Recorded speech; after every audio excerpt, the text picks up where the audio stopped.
Ja, aber hast du gewusst, der Barracks hat gesagt, wir schaffen jetzt eh nicht, hast du gewusst mitzumachen. Am Anfang vom Podcast.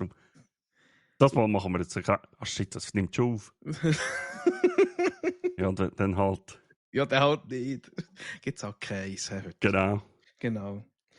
Aber ja, somit herzlich willkommen beim Brotkasten. Jetzt wollte ich einen Podcast sagen, aber es ist ja eigentlich auch ein Podcast, der Brotkasten. Ich bin tatsächlich perfekt vorbereitet. Wir müssen jetzt zuerst noch Brotkasten schnell das Zeug rausnehmen. Moment. So. Scheiße, jetzt habe ich mein Weckli noch im Kühlschrank, in der Küche. Alter, ich kann nicht mehr schnurren, Mann. Ich kann nicht mehr schnurren. Aber ja, haben wir ja vorher auch darüber diskutiert. Weckli sind einfach, also ich finde einfach, Weckli ist neben Gipfeli eine Bäckerei-Hochburg in der Schweiz. Ja. Und mit Weckli, nur dass man es schnell spezifizieren und so. Weil ich glaube, das ist aber in der Schweiz nicht überall das Gleiche, habe ich gemeint. Ein Weckli ist das Weiche, das aussieht wie ein Füdli, wenn du es von oben anschaust. Danke. Danke. Mutschli sind die harten Siechen, die einfach aussehen wie nichts, wenn du es von oben anschaust. Das Brot. Heissen die bei uns nicht aus Semmeli? Sind wir bei den Deutschen, oder was? Nein, ich habe gemerkt, die heissen noch Semmel. Oder die sehen auch aus wie Semmel. Ja, im Deutschen sind das, glaube ich, Semmeln. Ja.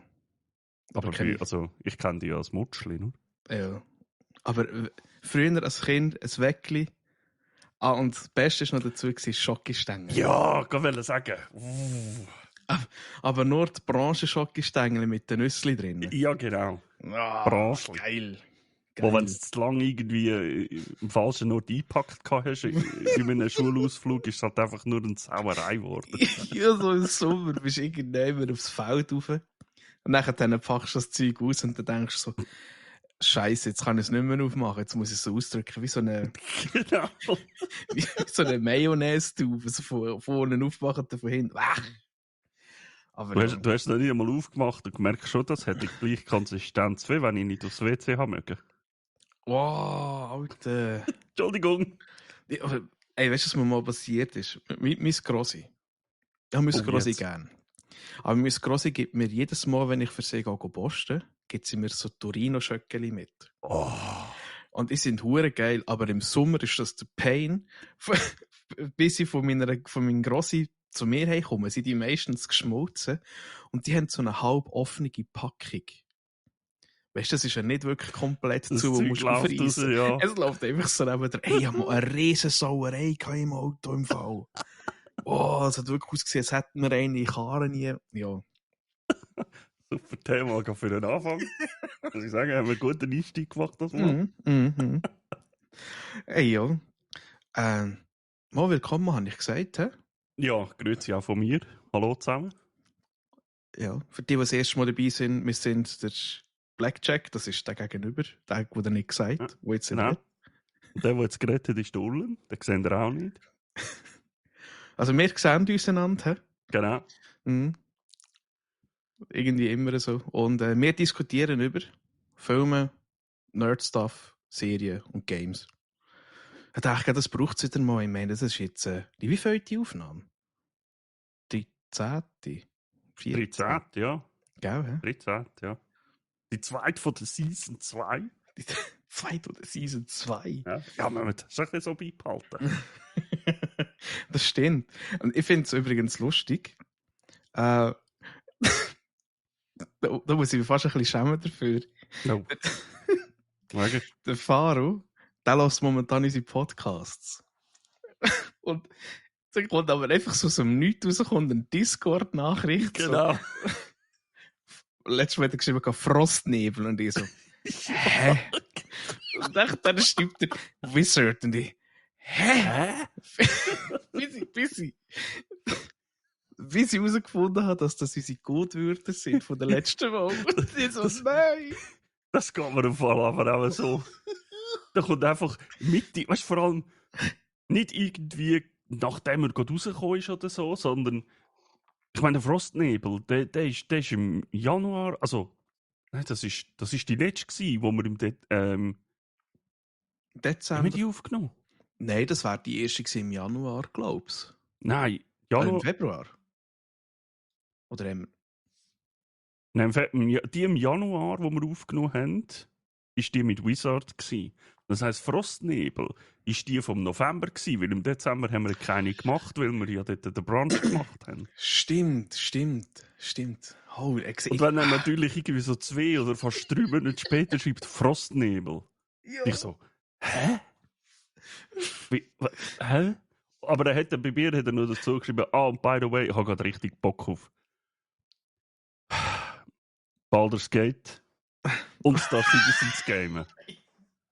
Das ist Dort alles hat es so. mir dann nachher geschaltet. So, er ist der Podcast am Hören. Ja, also bald durchs Gate werden wir nie mehr los, glaube ich. Ich habe so das Gefühl. Das ist unser Running Gag, weil Ja. tatsächlich wird ich von heute etwas reden, wo ich das auch erwähnt hätte. Sonst. Aber hey, da nicht nur an Faro, der unsere Podcasts hört, sondern auch alle anderen. Merci vielmals, dass ihr immer wieder aktuell bleibt bei uns. Und ich komme noch immer wieder Feedbacks über, das ist noch geil. Mhm. Ja, Das ist voll. wirklich cool. Macht Spass so. Der Blatsch ist langsam zwar zufrieden, aber er hat trotzdem geschrieben, also ich lese es genau vor, was er geschrieben hat. Wie sie es halt einfach rauszögern, um eine gute Länge zu bekommen. Ich feiere euch, danke für die Folge. Für mich immer noch zu kurz. Ja. Wie lange haben wir gehabt? Ja, fast 2,5 Stunden, aber ist ja gleich. Oh, ey, nein, wir müssen das wirklich irgendwie mal so machen, dass wir nicht mehr hinkommen. Und wir einfach einen Tag lang mal so schnurren können.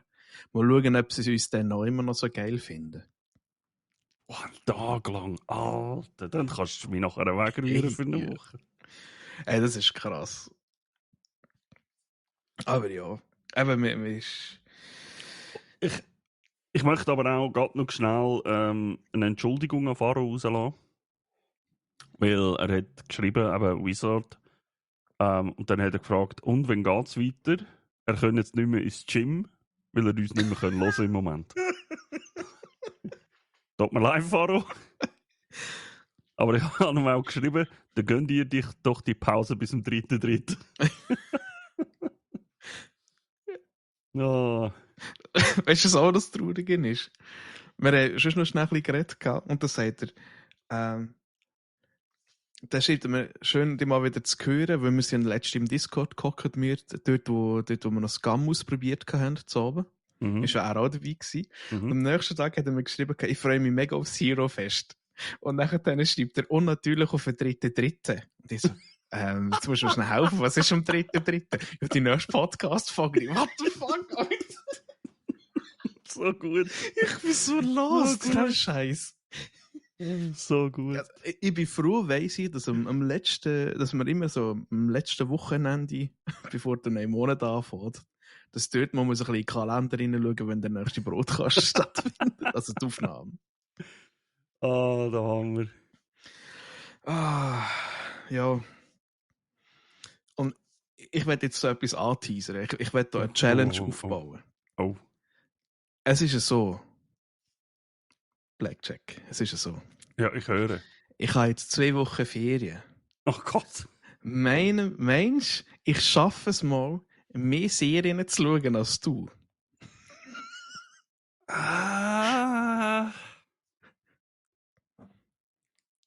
will jetzt gerade mal überlegen, was ich in meinem Backlog habe an Serien. Es könnte, je nachdem, ich habe jetzt die Release-Dates nicht gerade draussen, also nicht gerade im Kopf. Mhm. Könnte nicht unmöglich sein. Obwohl du im Moment ja für eine gewisse Zeit mit anderem beschäftigt bist, wenn ich weiss, seit gestern. Ja. Habe ich irgendwie trotzdem ein bisschen Zweifel dran. Ja. Gut, ich muss sagen, das ist ja eine super Nebenbeschäftigung, wenn du eigentlich einfach ein bisschen Zeugs collecten und Zeugs farmen. Sicher? Ey. Aber bei dieser Serie schauen. Okay. Ja, weißt du, musst ja dann nicht aktiv etwas machen, du kannst einfach ein bisschen Zeugs sammeln Und dann ein bisschen Zeugs herstellen und du musst ja auch dein Lager ein bisschen aufstocken. Ja. Von dem her, ich meine, ich habe früher, als ich World of Warcraft gezockt habe, Ja. ich habe dort nebenbei permanent southpark.de offen gehabt und habe eine Folge nach dem anderen reingesuchtet. Ich habe mir dort sogar, ich weiss es noch, ist das mit einem VLC-Player, glaube ich, da hast du so können laufen, dass nur das Bild angezeigt hat und vor allem immer im Vordergrund war. Oh, Und nice. da hatte ich noch nicht so mega viele Bildschirme gehabt. Und dann hast du einfach halt das Game gehabt und dann hast du irgendwie den Film oder die Serie halt irgendwie im Ecken so im Vordergrund auf MLC-Player laufen und hast können zocken und nebenbei schauen. Gut. Das war super. Ah, ja, die früheren Zeiten, wo noch alles anders war. Wo wir jetzt noch anders haben müssen zu helfen wissen. Ja, sag nicht. Hey. Und jetzt habe ich 3 Bildschirme und es wird warm. Ja, also vor allem im Sommer. Ich habe tatsächlich letzten Sommer meine Bildschirme abgetaktet im Fall. Habe ich gewusst, auf 60 Hertz runtergetan, weil das ist halt der Punkt, wenn du 3 Bildschirme hast, die auf 120, 140 oder 160 Hertz laufen, je nachdem wäre die Tour warm. Ja. Und es ist einfach, ich habe es jedes Mal gemerkt, ich bin weggelaufen, meine Klimaanlage war am Arbeiten gewesen, schön angenehm in der Wohnung gewesen, bin ich einfach da angekommen. Hast du hier wie so eine Hitzebubble gehabt vor dem PC? Einfach so, bist so reingekommen, wumm, du bist jetzt im Dschungelbiom. Das ist übel. Und, ja. Also, das Coole ist im Winter bei mir, ich habe oben noch habe ich warm, unten noch habe ich kalt. Nein. Nein, aber oben noch habe ich wirklich so die 3 Bildschirme, die mich anbretzeln und nachher so nebenbei immer das Fenster offen und dann zieht der Wind so unten noch an die Füße hin. Oh. Aber mag ich irgendwie. Ja, aber du, werden wir sehen, ob du es schaffst. Also, ich sag's mal so, ich habe also jetzt den vergangenen Monat, Oh je. ich glaube, der heftigste war seit langem. Bro, und das war der kürzeste Monat im Jahr. Oh, Mann. Ich habe aber eine Entschuldigung, weil ich habe wieder mal so eine Phase, wo ich einfach hure Scheiße pennen kann. Also vor allem jetzt diese Woche ist hure schlimm gewesen. Und dann liege ich manchmal im Nest und dann denke ich, Dami, Alter, ich will eigentlich pennen, du musst morgen arbeiten. Und dann muss ich einfach irgendeine Serie schauen. Und dann irgendwann döse ich weg. Und dann weisst du, jetzt ist time. Ja, wirklich. Und durch das konnte ich hure viel machen. Dann würde ich sagen, wir starten mit den Serien, oder? Wenn du schon wieder... Starten wir gerade. Ich will etwas noch schnell erwähnen, bevor wir da drinnen gehen. Und zwar, liebe Leute, die da zuhören, einerseits schön, dass ihr da sind. Zweitens, ich habe mir das nämlich, habe mir das mal in die Notizen reingeschrieben, ganz am Anfang immer. Schaut auf unserer Webseite und auf Instagram vorbei. Haben wir das letzte Mal gemacht? Ich glaube schon, ich weiß es nicht mehr. Auf jeden Fall, dort werde ich immer aktuell direkt informiert, wenn wir irgendwie vielleicht irgendetwas planen, wieder irgendeinen Brunch machen. Also vor allem auf Instagram, da könnt ihr uns auch direkt Feedback geben, schreibt an unserem Brotkasten-Account direkt eine Nachricht. Ihr könnt aber auch Mullen und an mir schreiben, jederzeit natürlich. Wenn ihr wollt. Aber wenn ihr ein bisschen up-to-date bleibt, dann findet ihr alles. Weißt du, ich sehe jetzt schon, dass wir da auf unserer Webseite brotkasten.ch ja, genau, das sollte man vielleicht auch noch wir brauchen, irgendwann haben wir dort einen Kalender drin, so einen Event-Kalender. Ja, warum nicht? Und keine Ahnung. Warum nicht? Also ich bin ja Sachen dran für die Webseite. Dauert ein bisschen. Also ein bisschen. Ich finde es noch geil, dass wir Ideen für unsere Webseiten im Podcast besprechen. Aber dann sagt ihr mal, was wir uns für Gedanken machen. Genau. Und vielleicht ist das auch der Grund, warum es der Blackjack nicht schlafen kann zur Nacht. Nein, das weiß ich aber leider nicht. Sonst hätte ich schon lange etwas dagegen gemacht. Ja. Also, Serien hast du gesagt? Wie viel hast du? 6. Okay. Ich hätte jetzt mit mir gerechnet. Ja, gewisse haben 5 Staffeln. Bro! Zur Verteidigung, die mit 5 Staffeln, die Folgen gehen nur so 20, 25 Minuten. Ja, wow, weißt du, ich habe auch so eine. Und ich habe eine mit einer Staffel drin. Ja, dann let's go. Zuerst möchte ich aber noch schnell eine kleine Vorschau machen oder so. Das passt super für unsere Zuhörer. Eine Vorschau. Weißt du, wenn ihr dort hockt, ihr seht es nicht. Du weißt, so die Arme verschränkt sitzt ihr da. Passt super. Wie so ein alter Peppo. Ja, wirklich. Nein, aber hast du gehört, was angekündigt worden ist? Jetzt bin ich gespannt, ob du gerade als erstes drauf kommst. Vor allem will ich dich fragen. Also entweder ist es etwas mit Warhammer oder mit Star Wars. Ich weiß jetzt nicht, ob wie ich dein Gesicht so interpretiere. Ist das, er blinzelt. Ich glaube, es ist ein Wahnsinnsblink. Ich bin, glaube ich, mega weit weg. Nein, tatsächlich nicht. Echt, ich habe keinen Plan. 22. April kommt Andor Staffel 2. Ah ja, ich habe nicht nochmal den Trailer geschaut, die Holzkopf. Ich habe ihn aber nicht gesehen, also nur einen kurzen Ausschnitt gesehen, aber ich habe gesehen, Andor Staffel 2 und ich dachte, was? Es passiert wirklich? Wieder traurige Geschichte mit dem Zirkus, Andi. Ja, nein, aber ganz ehrlich, Andor, eine der besseren Serien im Star Wars-Sinn. Muss ich ganz ehrlich sagen. Ja, die ist recht geil. Die haben mir richtig gut gedunkt. Ja, vor allem so richtig düster, weißt du, mal so richtig dreckig. Auch der Film selber. Wie hat er geheißen? Fuck. Alter, was ist mit mir? Dort, wo er auch drinnen vorkommt. Rogue One. Rogue One, ja, genau. Der hat mir auch einer der besseren Filme gedacht, weil es ist halt einfach mega dreckig. Ja, es ist mal etwas anderes als das, was man von Star Wars schon kennt. Ja. Voll. Darum, ich finde zum Beispiel auch die Szene, wo wir das schnell abschweifen, im Solo-Film, wo er für das Imperium in Krieg zieht. Mhm. Das ist auch mal, weißt du, da siehst du mal etwas anderes. Das ist nicht immer nur so ein bisschen Friede, Freude, Eierkuchen, so ein bisschen im Weltall rumfliegen, Death Star explodieren lassen und so. Sondern das ist Heavy Shit. Ja, genau. Das habe ich gesehen und ich dachte, das müssen wir da reinbringen, weil da freue ich mich wirklich drauf. Das ist nice. Oh ja. Da habe ich immer wieder etwas zu schauen. Yeah.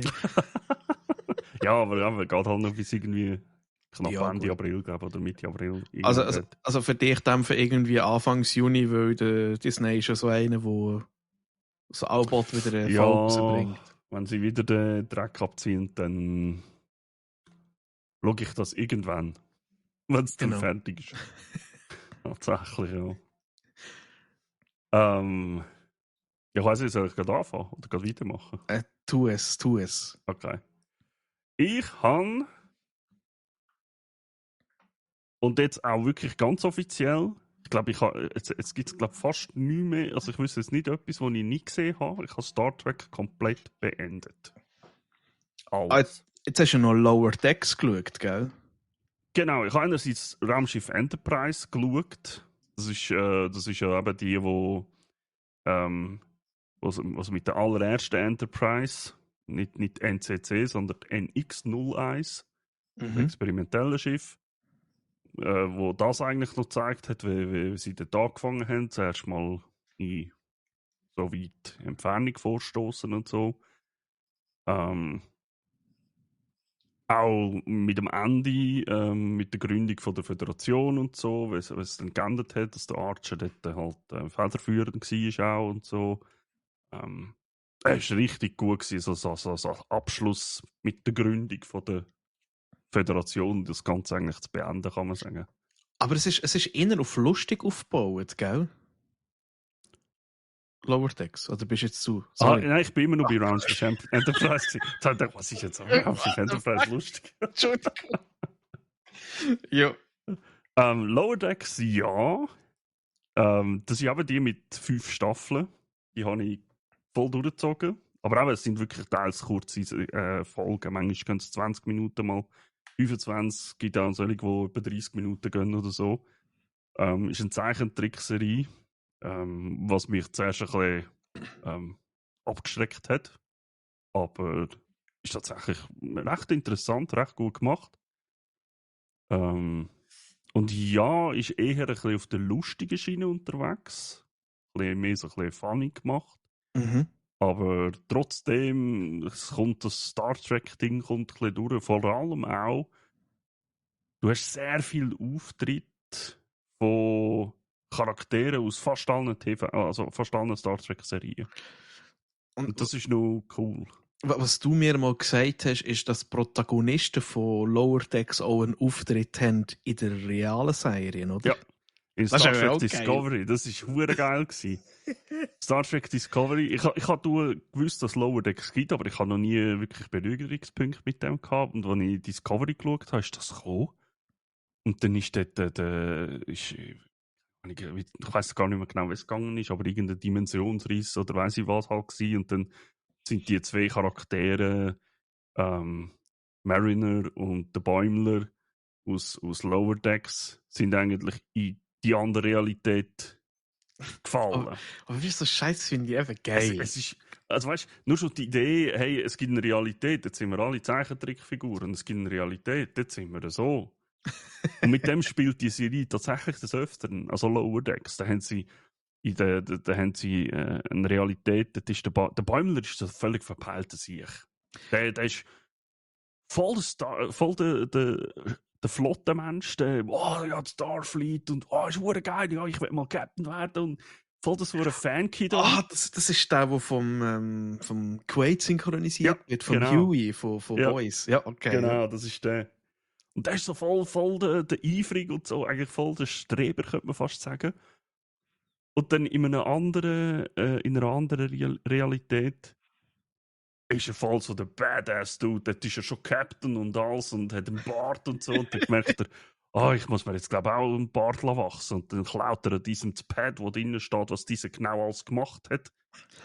Und es ist so geil. Und am Schluss von der Serie hat er halt wirklich auch einen Bart und ist doch, er ist, glaube ich, nicht Captain, aber er ist voll in der Dude jetzt und es ist verdammt gut gemacht. Also mega witzig. Ich weiss nicht, ich habe, glaube die ersten 2 Folgen habe ich mal gesehen und mich hat die sehr stark an die Sachen aus Rick and Morty erinnert, auch ein bisschen der Zeichnungsstil. Ja, hat ein bisschen, ja. Von dem her, ich glaube, ich muss mir die auch mal geben. Aber sie haben richtige Augen, sie haben nicht nur Kreuzchen wie bei Rick and Morty. Das ist, glaube ich, so ein Initial, also einfach so ein Zeichen, einfach so die Kreuzli-Augen. Das ist ja tatsächlich etwas, was mich immer wieder triggert, wenn ich Rick and Morty schaue. Denke ich, Alter, warum mache ich denn dort nicht einfach einen fucking Punkt? Nehme einen dicken Filzstift und mache den Punkt rein. Warum Kreuzli?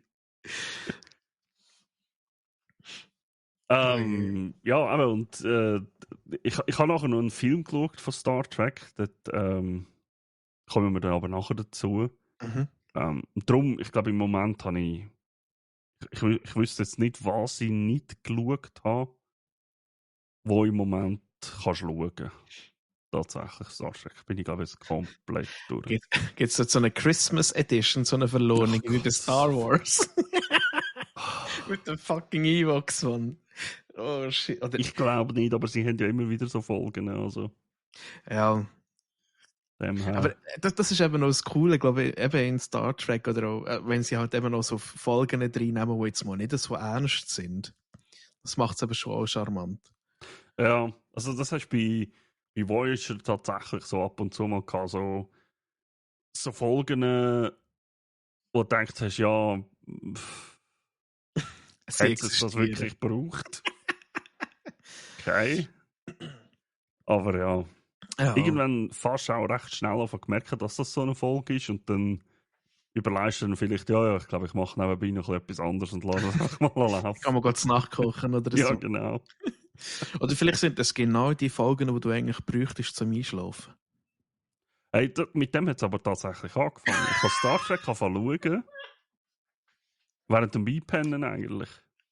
Und irgendwann bin ich gehuckt worden. Da habe ich gedacht, shit, da habe ich das auch schon schauen. Da mal am Mittag eine Folge 1, 2 oder so, beim Mittagessen oder so. Oder eben, wenn du irgendetwas am Machen bist, so noch eine Folge geschaut und so. Irgendwann hat es einfach geswitcht, dann habe ich aber nicht mehr hören. Geil.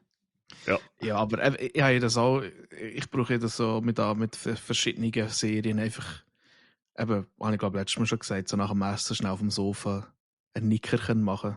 Da läuft neben mir irgendetwas. Das ist noch gäbig.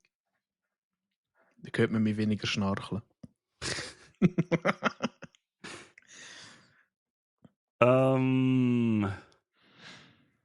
Wie soll ich weitermachen?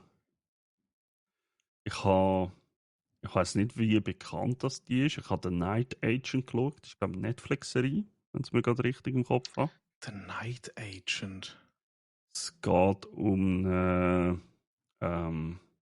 halt eben um einen Agent. Also, die Agency hat wie so ein Programm am Laufen, wo die Agenten können anrufen jederzeit. Da hockt eigentlich einer in einem Kellerräumchen und wartet eigentlich einfach dort vor dem Telefon, bis einer anruft.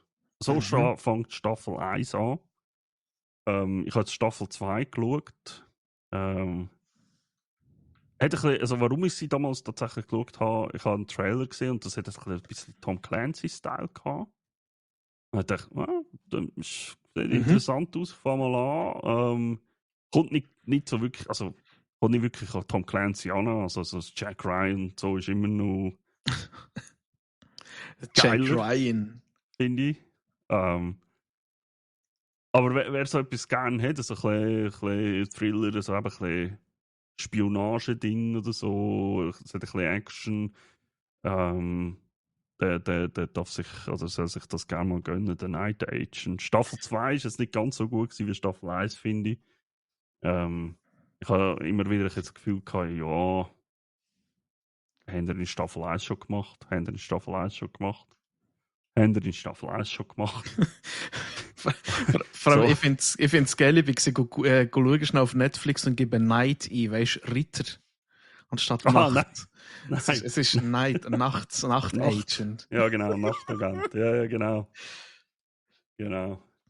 Ist auch ein teils interessanter Cast. Jetzt nicht mega berühmte Leute dabei, aber ist gut gemacht, wirklich. Also nicht so 0815 geschauspielert. Ja. Dann, ich ziehe einfach weiter. Ja, mach nur. Ja. Also, wie viel hast jetzt du? Du hast 2 von 6. Ich habe jetzt 3 von 6 abgehandelt. Okay, gut. Also ich hätte auch noch 3, aber ich bin glaube relativ schnell durch. Nächstes schau du mal zwischendrin, weil sonst bin ich da nur am Labern. Ja, also ich mache es mal kurz. Ich habe bei einer dran. Invincible Staffel 3 ist endlich draussen.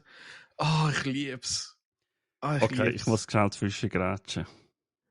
Okay, wie weit bist du? Wie weit bist du? Staffel 2? Nein, noch nicht. Darum habe ich es eigentlich noch gar nicht reingebracht. Ich habe wirklich erst angefangen. Ich bin in Staffel 1 immer noch. Okay. Jetzt erst so 2 oder 3 Folgen geschaut. Okay, dann mache ich es mal so, schau sie weiter, weil sie wird wirklich gut. Also, ich kann nicht voraufzuhören, es ist verdammt geil. Es ist schwer blutrünstig. Ja! Alter! Vor allem in der 3. Staffel gibt es, jetzt in der neuesten Folge gibt es eine Szene, wo ich mir denke, Alter, ihr macht einfach vor nichts halt. Nichts, das ist scheißegal. Aber ich finde das halt eben noch irgendwie genau das Geile von dieser Hurenserie. Die Hure Invincible Staffel, es ist ein Comic und das Geile ist, du musst einfach mal darauf achten, wie viele Witze das sie machen, so von wegen, ja, eben, wir sind ein Comic. Es ist so gut, es ist so gut. Weißt du, was mich im Moment immer triggert bei der?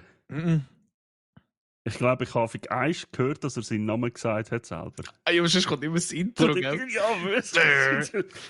Ja, aber das ist... Freude auf Staffel 3. Okay. Alter, ey, ich habe Schrenz gelacht in dem Moment. Das ist so gut. Oh Mann. Also eben für die, was die was gerne mal möchten schauen. Das ist irgendwie eine Mischung aus ja, ich weiß halt nicht, was ich Es wie ist weit du ein... bist. Hast du die erste Staffel schon die hast du auch noch Nein, nicht nein, geschaut? nein, ich bin noch nicht fertig. Nein, ich habe Okay. wirklich erst gerade angefangen. Aber Aber ich würde sagen, also die blutigste Szene, also bis jetzt, eine ziemlich heftige Szene, ist schon gekommen in Staffel 1. Und dort habe ich so richtig bad The Boys Wives gehabt. dort, wo er die League kaputt macht. Mhm. Ich so, Das Bro, ist, Homelander? das Ist ist es du? das ist die erste Konfrontation mit wirklich, Alter, was geht dort innen wirklich ab? Am Anfang ist er wirklich so, hey, wir retten alle, und dann kommt er einfach rein, Mai. Und ohne irgendwie zu zögern, einfach bam, da, Einfach, einfach da. kaputt. Einfach kaputt. Und Und das ist das Heftigste, was ich bis jetzt gesehen habe. ja, ja. Ja. Ja, ich sage es mal so, also ich finde es cool, auch wie der Charakter eine Entwicklung macht. Mhm. Wie er mit Sachen konfrontiert wird und so. Aber vor allem jetzt die letzte, die aus der Staffel 3, das war auch wieder so ein Moment gewesen, wo ich mir haben müssen sagen, Alter, ja, so Zeugs, das in anderen so Universen siehst du das eigentlich nicht gross. Eben wenn, dann wirklich mal bei den Boys. Weißt du, so mal die andere Seite von der Zivilbevölkerung und so Zeug. Und ich finde das eigentlich wirklich, ich liebe die Serie. Am Anfang habe ich gedacht, so, okay, vielleicht so ein bisschen zu blutrünstig, aber es muss. Es muss einfach fest und blutig sein. Ja, man ist sich halt wie bei den Boys einfach nicht gewöhnt, dass einfach jetzt wird das nicht geredet, jetzt wird halt einfach mal da ausradiert. Du hast den Disco-Kopf hast du schon gesehen? Oder der Machine Head heisst er. So ein Ja, Cyborg. den habe ich jetzt schon mal gesehen. Wirklich, wenn du die Möglichkeit hast, du einfach mal, also für alle, du mal auf Englisch umstellen. Der singt dort Lieder mit seinem, wie sagt man dem? Er hat ja so einen Stimmverzerrer, wie es früher einmal war, so so bei den 90er Jahren. Oh, wie heisst so das? Weiß ich Wo, nicht, welches mal. wo so einen Effekt drin hast, wo so rumlierst. Ah, Ah, fuck.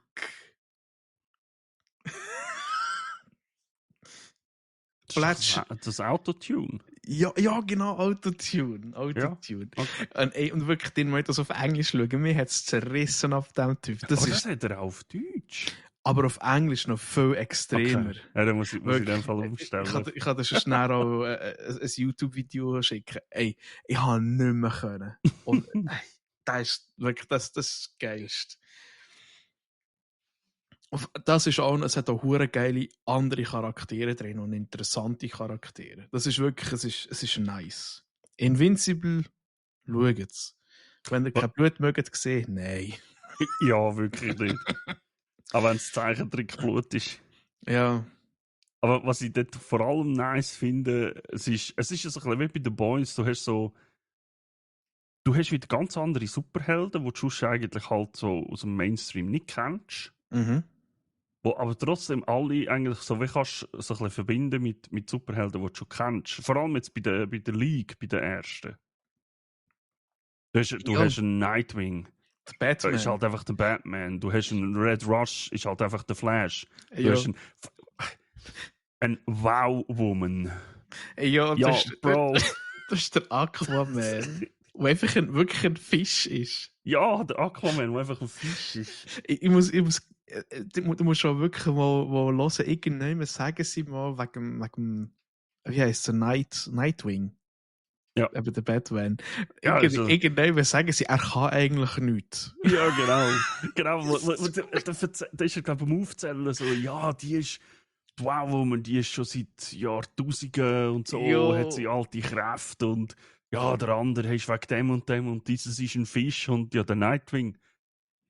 Ja, der ist einfach der ist einsam. Ja, gut. Ja, oder auch der Robot, wo man so kann anlehnen an Iron Man und so Zeug. Und es hat wirklich viel Parallelen. Ich finde das eben noch geil. Ja, voll. Und sie haben auch teilweise echt durchdachte Kräfte. Ja, schon ein bisschen, ja. Also ich finde vor allem auch das Ganze um einen Omni-Man und eben um einen Invincible selber finde ich noch... Ich meine auch Omni-Man ist halt der Superman, aber halt einfach anders, mit ein bisschen anderer Background-Story, aber... Du wirst dann plötzlich auch einen Aha-Effekt haben. Sobald du die erste Staffel durch hast. Und dann wirst du, ich sage dir jetzt schon, du wirst eine Serie, die du vielleicht als Kind geschaut hast, automatisch mit dem verbinden. Und das ist eben geil. Okay. Ich sage es nicht. Bin ich schon gespannt. Ich sage es nicht. Aber ja, es ist. Ja. Genau.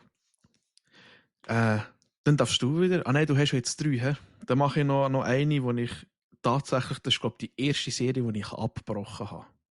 Oh, okay. Und zwar, ich habe gesehen, auf Amazon kannst du die komplette 90er-Jahr-Serie von Batman schauen. Die Comic-Serie. Jetzt muss ich schnell schauen, welche das ist. Aber erzähl weiter, ja. Wo am Samstagmorgen immer gekommen ist am Fernsehen und wir sind immer dorthin gesäckelt, um die zu schauen. Das ist wirklich, also für mich ist das wirklich die Batman-Serie gewesen. Und das ist wirklich ein mega Hammer gewesen. Und dann haben sie eine Neuauflage gemacht, die heisst Batman Caped Crusader.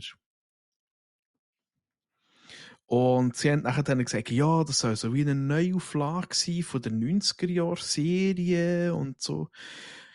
Und ich bin ehrlich, ich habe, glaube ich, bis zur Folge 7 geschaut und dann habe ich gesagt, hey, nein, das ist für mich jetzt überhaupt nichts. Das hat nichts, es hat außer dem Zeichnungsstil genau nichts mit den alten Folgen zu tun. Ah, das ist die letztes Jahr rausgekommen ist, hä? Ja. Okay. Ich habe mich eigentlich wirklich gefreut darauf. Und die erste Folge habe ich gedacht, hey, wirklich, das sieht verdammt nice aus. Mal voll. Und nachher dann irgendwann ist plötzlich so, ich sehe so irgendwie so 3 Folgen hintereinander gekommen und ich mir dachte, Alter, nenn doch die Serie bitte Barbara Gordon und nicht Batman. Wer kommt insgesamt etwa 10 Minuten drin vor, wenn überhaupt? Okay. Und es ist alles irgendwie so, also ich habe nicht viel gegen Veränderungen, aber es hat so gewisse Sachen, wo ich mir halt einfach gedacht habe, ja, wenn es mit der alten Serie assoziierst, es hätte eigentlich irgendwie wie so eine Neuauflage sein, finde ich es super schwierig. Ja. Finde ich super schwierig. Und ja, so Sachen, die irgendwie nicht zusammenpassen. Ich bin jetzt hier ehrlich, ich habe nichts dagegen, dass der Oswald Cobblepot in dieser Serie eine Frau ist. Okay. Was ich mehr das Problem damit habe, ist, dass sie ein 2 Meter grosser Hühner ist. Und ich muss sagen, Alter, überall ist er einfach so ein kleiner, schmieriger Drecksiech. Weil er ist ein kleiner, schmieriger Mafia-Boss. Ja. Und sie, der einfach so 2 Meter groß ist, verdammter hoher Prügel. Und ich muss sagen, ich finde das schade. Ich habe nichts dagegen, dass das ein weiblicher ist. Ich finde das sogar noch geil. Aber sie passt einfach nicht ins Bild rein. Weil der Cobblepot, der prügelt eigentlich fast nie mit dem Batman, weil er gar nicht körperlich mit ihm mithalten kann. Er probiert es zwar, aber kommt auf die Fritten in den meisten Fällen. Aber also, wenn ich mich richtig erinnere, in der alten Serie, in der Animated Series, aber aus den 90ern, dort ist er aber, dort ist es ein Mann gewesen, ein kleiner, dicker Mann. Ja, er ist eigentlich immer ein kleiner, dicker Mann. Klassisches Beispiel, er ist der Danny DeVito. ja, voll, absolut. Genau, also das ist so das Höchste gewesen, aber sonst ist er eigentlich immer so ein kleiner gewesen, eben so ein kleiner, dicker und so. Und ja, eben so Zeug und auch andere Sachen, die ich habe sagen, ich finde das mega schade, hätten sie mehr rausholen können. Und eben, die Story an und für sich ist halt ich finde es langweilig zum Schauen, Punkt. Okay. Ich finde es echt langweilig zum Schauen. Darum habe ich mir auch gesagt, hey, ich tue meine Zeit lieber in andere Serien reinstecken. Ja. Ich habe ewig lang keine Batman-Serie mehr gesehen. Oder auch schon so. Also, ich habe irgendwie immer das Gefühl gehabt, die neuen Serien, wenn so etwas gekommen ist, vor allem Zeichentrick, Mhm. hat einfach nicht mehr die gleiche Qualität gehabt, irgendwie wie das von früher. Ja, aber tatsächlich, die alte, eben die 90er-Serie, dort ist gekommen Batman, dort ist gekommen, Superman und noch andere, die haben alles so den gleichen Zeichnungsstil gehabt. Das war Genau. mega cool gewesen. Auch zum Teil, weißt du, so düster und es ist nicht Friede, Freude gewesen, sondern wirklich, es ist düster gewesen, alles ist scheiße. Und er kämpft halt gegen die Bösewichte. Genau. Und von dem her, also, da muss ich sagen, das haben sie schon getroffen. Also es ist wirklich düster und so ein bisschen, eben so ein bisschen so, aber es ist für mich, es hat nicht den gleichen Vibe. Und ja, eben, ich habe dann nachher mir die 90er-Serie ein bisschen angeschaut und musste sagen, ja, da fühle ich mich mehr daheim, aber das ist vielleicht, weil ich auch mit dem aufgewachsen bin. Das hat sicher auch damit zu tun, Ja. absolut, ja. Genau. Aber, ja, eben. Also, ich habe jetzt eben mal ein bisschen geschaut und irgendwann hat es sogar mal eine Überkreuzung gegeben von dieser Batman-Serie mit den Ninja Turtles, wo der Batman gegen Shredder kämpft. Mhm. Really? Es gibt eine Folge, wo der Shredder gegen Batman kämpft und sie sind even. Sie sind wirklich even. Geben sich dort auf die Fritten. Okay. Das ist schon geil gewesen. Ich hatte jetzt gedacht, das hat sicher irgendeine Überschneidungsfolge gegeben mit dem Superman oder so, aber Shredder, hure geil. Tatsächlich hat es, glaube ich, sogar mal eine Justice League-Serie gegeben früher. Ja, genau. Es hat Mhm. Justice League, oder ist nein, wie hat sie geheißen? Es gibt ja zwei. Es gibt Justice League und es gibt Justice League of America, so, oder irgendwie, irgendwie so. ja. Es gibt die zwei. Es ist grundsätzlich fast das gleiche, aber gleich nicht ganz. Genau. Und aber früher hat es nur eine Serie gegeben, aus dem Batman-Style, die ich auch noch gerne geschaut habe. Das weiss ich nicht mehr, wie sie heisst. Dort ist er nicht so eine breite Kasten, sondern in so eine Schlachsige und hat auch mega enges Kostüm an mit so ein bisschen spitzigen Ohren. Genau. So ein bisschen irgendwie Adventures oder irgend so etwas, oder keine Ahnung, oder Revenge. So etwas hätte ich geheißen. Aber die ist wirklich, die ist verdammt nice gewesen. Mir kommt jetzt gerade eine in den Sinn. Die muss ich schnell notieren. Das muss ich schauen, ob ich die finde. Sagt dir Bob Moraine etwas? Oh shit, Bob Moraine, ja. Das ist so gut. Das ist auch der gleiche Stil gewesen. Ja, genau. Du bist mir gerade in den Sinn gekommen. Ich dachte, Moment, wie heisst der Typ schon wieder da, der so im Intro so seitlich läuft und dann so. Bob Moraine ist so geil gewesen, Mann. Ich schauen, wie die finden. Hey. Ja. Das wäre geil. Bob Moraine. Aber das war so eine Zeit, wo hure viele geile Serien rausgekommen sind irgendwie. Das ist ja irgendwie noch Gargoyles ist ja dann noch gelaufen am Fernsehen. Ja. Das war auch ganz geil gewesen. Von denen hatte ich alle Spielfiguren gehabt, glaube ich, so ein paar. Sind die nicht mal sogar irgendwie so Happy Meals drin gewesen? Das kann sein, ja. Fucking Gargoyles. Damn. Ey, das war eben andere Zeiten gewesen. Aber wenn wir schon dabei sind, was ist, wenn du jetzt ganz spontan musst antworten, deine Lieblingszeichentrickserie war früher? Boah. Schwierig, ich weiß. Ich bin jetzt gerade auch voll überlegen, aber ich glaube, ich weiß, welche es bei mir war tatsächlich. Also, ich hätte schon gesagt, nein, meine Lieblingszeichentrickserie, die ist älter. Das war fucking Scooby-Doo, die alte. Okay. Scooby-Doo, das habe ich auf Cartoon Network. So habe ich im Fall tatsächlich das erste Mal ein bisschen Kontakt mit Englisch. Ja. Wir haben dann teilweise nur Englisch bekommen und ich habe das eigentlich praktisch immer geschaut und Scooby-Doo hat mir immer mega gefallen. Ich weiß nicht warum. Ich bin halt im Dorf aufgewachsen, wir haben kein Cartoon Network bekommen bei uns.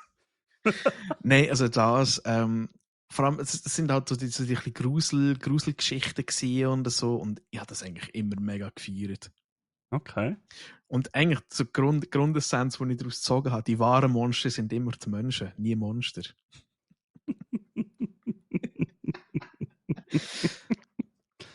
Okay.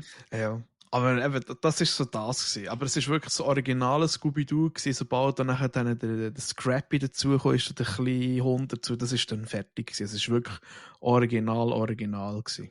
Ja. Das habe ich tatsächlich wenig geschaut. Ich habe ab und zu mal reingesehen, oder wenn es gerade so im Fernsehen gekommen ist, aber sonst eigentlich nie. Ich glaube, bei mir wäre es tatsächlich, darum bin ich aber auch auf die Frage gekommen, wäre es wahrscheinlich genau Turtles gewesen im Fall. Turtles habe ich halt irgendwie jetzt, ich weiß nicht, ich habe das auch gerne geschaut, aber bei uns ist es dann nachher so gewesen, es hat ja irgendwann mal so eine Real-Life-Animation-Serie gegeben. Wo sie so verkleidet sind. Ja. Die habe ich fast mehr geschaut. Das ist so ein bisschen zu der Zeit gekommen, wo so Mystic Knights und so gekommen ist. Oh Mann. Mystic Knights. Okay, hör mal auf. Da müssen wir mal irgendeinen so einen Einspieler haben vom Bär, der kann das sicherlich auswendig Ja, sein. der. Das, oh Gott. Ja.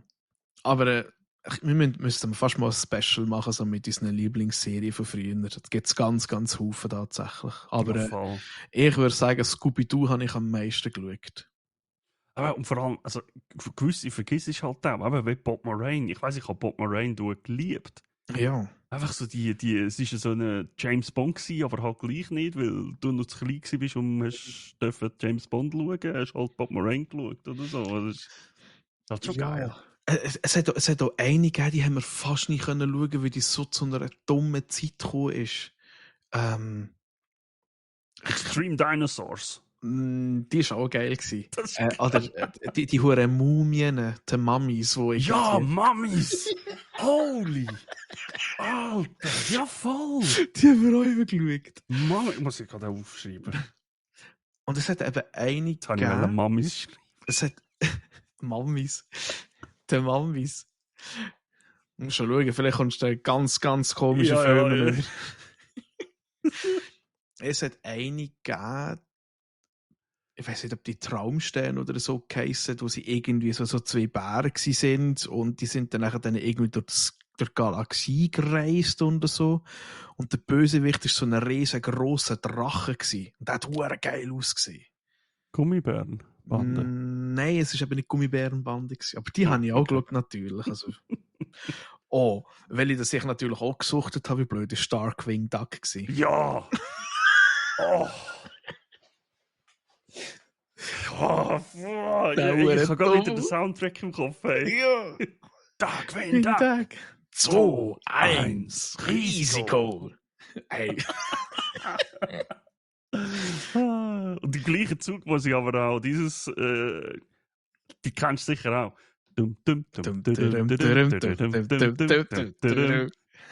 Oh yeah, Balu. Oh yeah. Oh Mann. Da finde ich so geil, das heisst der Bösewicht Kanalie, glaube ich. Don Kanalie. Ja, genau. Und Kanalie heisst so viel irgendwie wie Verbrecher. Glaube ich. Der Einfallsrichtung einfach. Das hatte ich nicht gewusst. Irgendwie so. Das war halt unsere Kindheit gewesen. Hey, sag nichts. Und ja, natürlich, was wir auch einmal geschaut haben, bin da, wer noch? die ist richtig Schmutz gewesen, aber die hey, ja, so etwas von. Ah, Mann. Ey, Alter, wir sind bei 48 Minuten. Ja, wir sind voll abgeschweift wieder. Es ist unglaublich. Scheiße. Also, dann darf ich dich schon später wieder. Also, mache ich weiter. Ja. Ich habe eine Serie geschaut, aus einem Grund, weil sie im ähnlichen Setting ist wie eine, die ich letztes Jahr geschaut habe. Die letztes Jahr, das war Hell on Wheels. Das ist die Western-Serie, die eigentlich so Anfangszeiten von Amerika und so, was Zugstrecke gebaut haben und so. Ich habe American Primeval geschaut. Ist in ähnlichem Setting wie Hell on Wheels, aber ist ein bisschen wilder, ein bisschen ruraler. Es geht wirklich mehr, also sie begeben sich auf eine eigentlich kannst du sagen, ja, auf einer Reise an einem anderen Ort hin. Eine Mutter und ihr Sohn haben das Ziel, dort zu gehen, wo ihr Vater ist. Es findet viel ein bisschen eher in der Wildnis statt auch. Es geht wirklich mehr um die Reise von denen. Mhm. Es ist ein toller Cast tatsächlich, mit nicht ganz unbekannten Schauspielern. Also man sieht ab und zu mal wieder einen, wo du denkst, den kenne ich doch von dort. Oder, den habe ich auch schon gesehen. Ist sehr gut gemacht, muss ich sagen. Also die ganzen Szenerien und so auch mega nice, mega nice. Mega nice. Ich glaube, Staffel 2 ist, ich weiß nicht, ob die jetzt schon läuft oder nicht. Müsste ich mal schauen. Aber da bin ich tatsächlich auch gespannt, wie es dort weitergeht. Vor allem so, wie sie aufgehört hat, ist noch recht heftig gewesen. Ist noch recht ein Twist am Schluss gewesen. Krass. Oh ja, dort spielen wirklich noch bekannte Gesichter mit. Mhm. Der Genau. Tyler Kitsch, der auf dem Mars gezögert ist. Ja. Also, in einer von seinen Filmen. Das ist also ein underrated Move. Ich finde das super. Aber egal, ja. American Primeval Western. Genau. Ja, die ist erst da so rausgekommen, ist richtig? Ja, die ist ganz neu. Aber es wird auch schon darüber geredet, dass eine zweite Staffel kommt. Also, Ja, nice. ich hoffe es. Es ist wirklich sehr gut, finde ich. Dann kompletter Switch von der Szenerie. Ich habe Severance Staffel 1 geschaut. Was ist. Und. Ist das nicht auch so Superhelden irgendwas? Nein. Nicht? Nein. Wieso verwechsel ich das? Meine erste Notiz sagt einfach retromoderner Mindfuck. Okay. Es ist holy die Serie. Severance. Ein kurzer Abriss drum, und das ist jetzt auch kein grosser Spoiler, das kommt gerade in der ersten Folge. Es geht darum, dass es gibt eine Firma, wo du, wenn du dich dort anstellen lässt und in einer bestimmten Abteilung kannst arbeiten, wirst du an einer Operation unterzogen, wo sobald du in die Abteil hineingehst, weißt du nicht mehr von dem, was du draussen gemacht hast. Du hast eigentlich wie zwei Persönlichkeiten nachher. Du hast die ins Aussenleben ist, und du hast die, wenn du in der Firma bist. Oh, aber das kommt mir bekannt vor. Es gibt doch den Film mit dem. Alter, ja, es hört mit Namen. Ja, ja, mit dem Bruce Willis. Du meinst Surrogates? Ja, ist das etwas Ähnliches? Nein. Nicht, okay. Surrogates ist ja eigentlich einfach, du steuerst alles, du siehst alles, du weißt alles, egal wo, was, aber du steuerst einfach einen Roboter. Okay. Und dieses ist, du bist der gleiche Mensch. Du laufst in das Büro rein oder in die Firma rein, gehst in einen Lift, der Lift geht zu und währenddem du im Lift rein bist und in die Stockwerke gehst, switcht es in deinem Kopf und du bist nachher die andere Persönlichkeit. Schon schwierig zu erklären. Es aber macht eigentlich, also, bös gesagt, also ich glaube, so weit entfernt von der Realität ist das nicht. Ja, also ich muss ganz ehrlich sagen, man macht sich halt ein bisschen Gedanken nachher. Ja. Weil einerseits, wenn du es auf unsere Welt beziehst, so Work-Life-Balance zum Beispiel. Mhm. Weil, also die dort, bei denen ist es halt wirklich so, das geht halt so weit, weißt du, die Persönlichkeit im Büro weiss nichts, so gut wie nichts von dieser Persönlichkeit von draussen. Die weiss nicht, ob die eine Familie hat, die weiss nicht, ob die reich ist, arm ist, wo sie wohnt, wie sie wohnt, nichts. Boah, das ist eigentlich schon verdammt gruselig, Mann. Die weiss nicht einmal, also die ist nie draussen gewesen, nee, die kennen eigentlich nur das Büro, die Persönlichkeiten von drinnen. Und sobald du rausgehst, bist du wieder draussen. Das ist ja wie wenn wir eine Runde Dale Dawsons würden spielen. Dort hast du wenigstens ein Fenster, aber ja. Ein bisschen etwas, ja. Absolut. Oh Mann. Aber es ist noch krass gemacht und hat auch so einen Twist in dieser Serie. Also, es ist eine Staffel 1, die ich am Schauen bin. Staffel 2 läuft gerade, nur dort warte ich noch, bis sie fertig ist. Hat nice Charaktere, wirklich. Aber auch wieder nicht mal so unbekannte Schauspieler. Also, es hat ein paar, wo man kennt. Ja, ich habe es darum gerade offen und ich muss immer schmunzeln, wenn ich den einen sehe.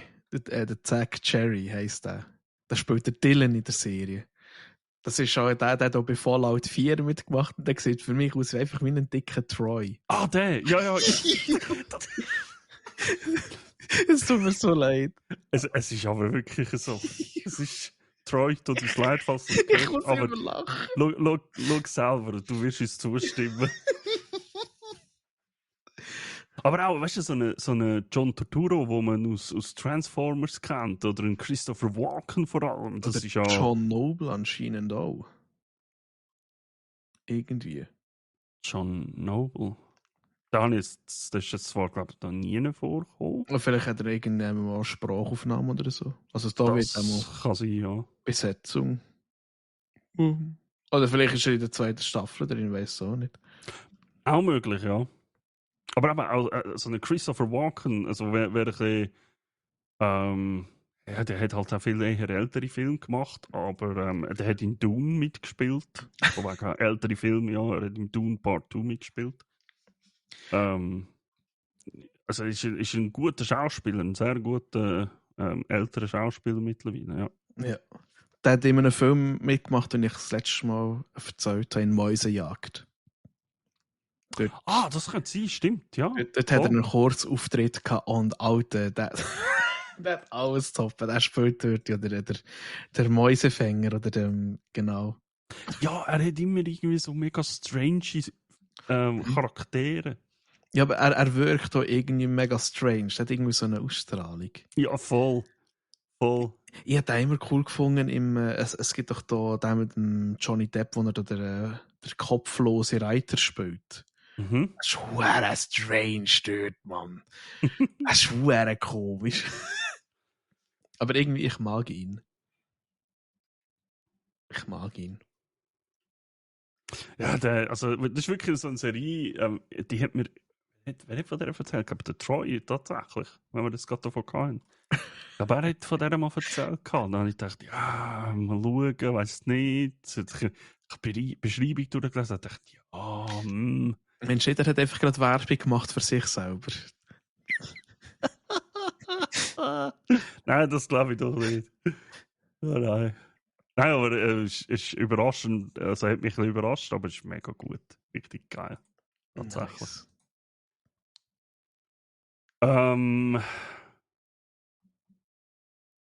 Ja, und dann habe ich eine letzte Serie noch geschaut und tatsächlich war das die letzte Staffel von dieser Serie. Da ist jetzt fertig. Und zwar habe ich Cobra Kai geschaut. Serienabschluss sind 15 Folgen. Tatsächlich lang müssen warten. Ich habe wirklich gewartet, bis alles draussen war. Ist doch tatsächlich, also für jemanden, ich habe früher die Karate Kid Film geschaut und ich habe die mega gut gefunden. Mr. Miyagi natürlich, auftragen, polieren. Das war Leben damals. Ich muss mich da outen, ich habe noch keinen einzigen Karate Kid Film gesehen. Das ist der Moment, wo wir den Podcast hier beendet. Echt jetzt? Kein einziger Karate Kid gesehen? Nein. Nicht einmal der Neueste mit dem Jackie Chan oder so? Nein. Nicht wirklich kein einziger Karate Kid. Ich weiss nicht, die haben mich halt einfach irgendwie nie genickelt. Ja, sie sind halt auch schon alt und du bist halt jung. Ja, das ist so eine Sache. Ich werde noch 33 das Jahr. Nein, also ich wäre glaube genau so ein bisschen in dieser Generation gewesen, aber mir hat das so nicht gesagt, das Karate-Zeug. Okay. Also ich bin dort schon irgendwie bei meinen, keine Ahnung was für, ich bin halt wirklich der Star Wars Bub gewesen. Ja. Und das ist für mich halt das Ding gewesen, oder? Und eben dann das ist von unserer Familie hat es auch niemand gross geschaut, so viel ich mich mag erinnern. Von dem her, ich hatte nie Kontaktpunkte mit dem. Wenn der wirklich eher schon Jackie Chan Filmen oder so Zeugs, ja. Ja, ich halt von klein auf eigentlich, habe ich gerne so, also was heisst von klein auf? Ich habe schon immer so gerne, sei es Kung Fu, Karate, so die Filme geschaut. Also ich habe darum auch zum Beispiel jetzt die Ip Man-Reihe, die ganzen Filme. Das ist etwas vom Geilsten, was ich gesehen habe bisher. Also es ist habe ich auch noch richtig gut. Gesehen. Das hat mir jetzt auch, mein Chef hat mir gesagt, ich möchte die mal schauen, weil die sind scheinbar wirklich mega gut. Ja, aber schau nicht alles, wo Ip Man draufsteht. Schau die mit dem Donnie Yen. Einfach nur die. Schau einfach nur die. Die mit dem Hauptcharakter, wo eigentlich immer drauf ist. Nee, ich habe irgendwie eher eine Zeit lang Ong Bak habe ich mal geschaut, gerade Ja, das ist natürlich. Das war der Tony Ja, oder? Oh, Tony Ja, ja. Wirklich, also vor allem eben die Choreografie von diesen Kämpfen. Ja. Also, weißt du, siehst wirklich, dass sie teilweise Helme haben oder keine Ahnung, aber es ist gut. Mhm. Und irgendwie von der Ong Bak, der zweite Teil, der war mir ein bisschen zu abstrus. Ja, sie sind schon nicht ganz ohne, das stimmt. Auch der erste ist schon. Und aber da habe ich eher mal so den Raid geschaut, der auf Netflix war. Das war aber nicht Tony Ja, sondern ein anderer. Der war auch mega geil. Das ist eigentlich der Judge Dredd, einfach ohne Judge Dredd. Genau. Du bist ein Gebäude, musst ganz rauf und let's go. Let's prügel. Jetzt Prügel. Und was ich da halt eher zu drauf kam, ist so Undisputed gewesen. Okay. Das ist halt eher so ja, irgendwie so Gulag-Kämpfe und wenn irgendwie gönnst, kommst du dann raus und so Zeugs. Das ist halt, ja, es ist halt moderner. Aber ich finde Choreografie, weißt du wirklich, das ist dann der Moment gewesen, wo alle viele gesagt haben, hey, da ist verdammt viel Kameraschnitt drin, wo niemand gesehen hat, was passiert. Und ich glaube, bei Undisputed sind eben zum Beispiel auch so professionelle Leute, die kämpfen. Ich weiss nicht, ob der da etwas sagt, der Rowan, nein, nicht der Rowan. Irgendwie Atkinson oder so etwas heisst. Rowan Atkinson, ja. Das ist ein ziemlich grosser Name in der Kampfkunst. Genau, und der ist eigentlich so, ich glaube, ab dem zweiten und ab dem dritten Teil ist er so der tragende Rolle. Und dann merkst du halt schon, die Typen haben Ahnung. Und diese Sachen, die ich mir eben auch muss sagen, ist so, ich glaube, die haben sich dort aber schon ein bisschen Fressen gegeben, weil es halt echt gut aussieht. Also, nein, warte mal. Jetzt haben wir, glaube ich, der Rowan Atkinson ist doch der Das ist der Mr. Bean. Scott Adkins. Scott Adkins, ja, genau. So der Mr. Bean, wo ihr Ring aufprügeln, Mann. Ja. Nein, Scott Adkins, den kennt man im Fall tatsächlich mittlerweile recht. Also der hat auch, hat ja bei John Wick 4 und so Zeugs mitgespielt. Ja, genau, ja.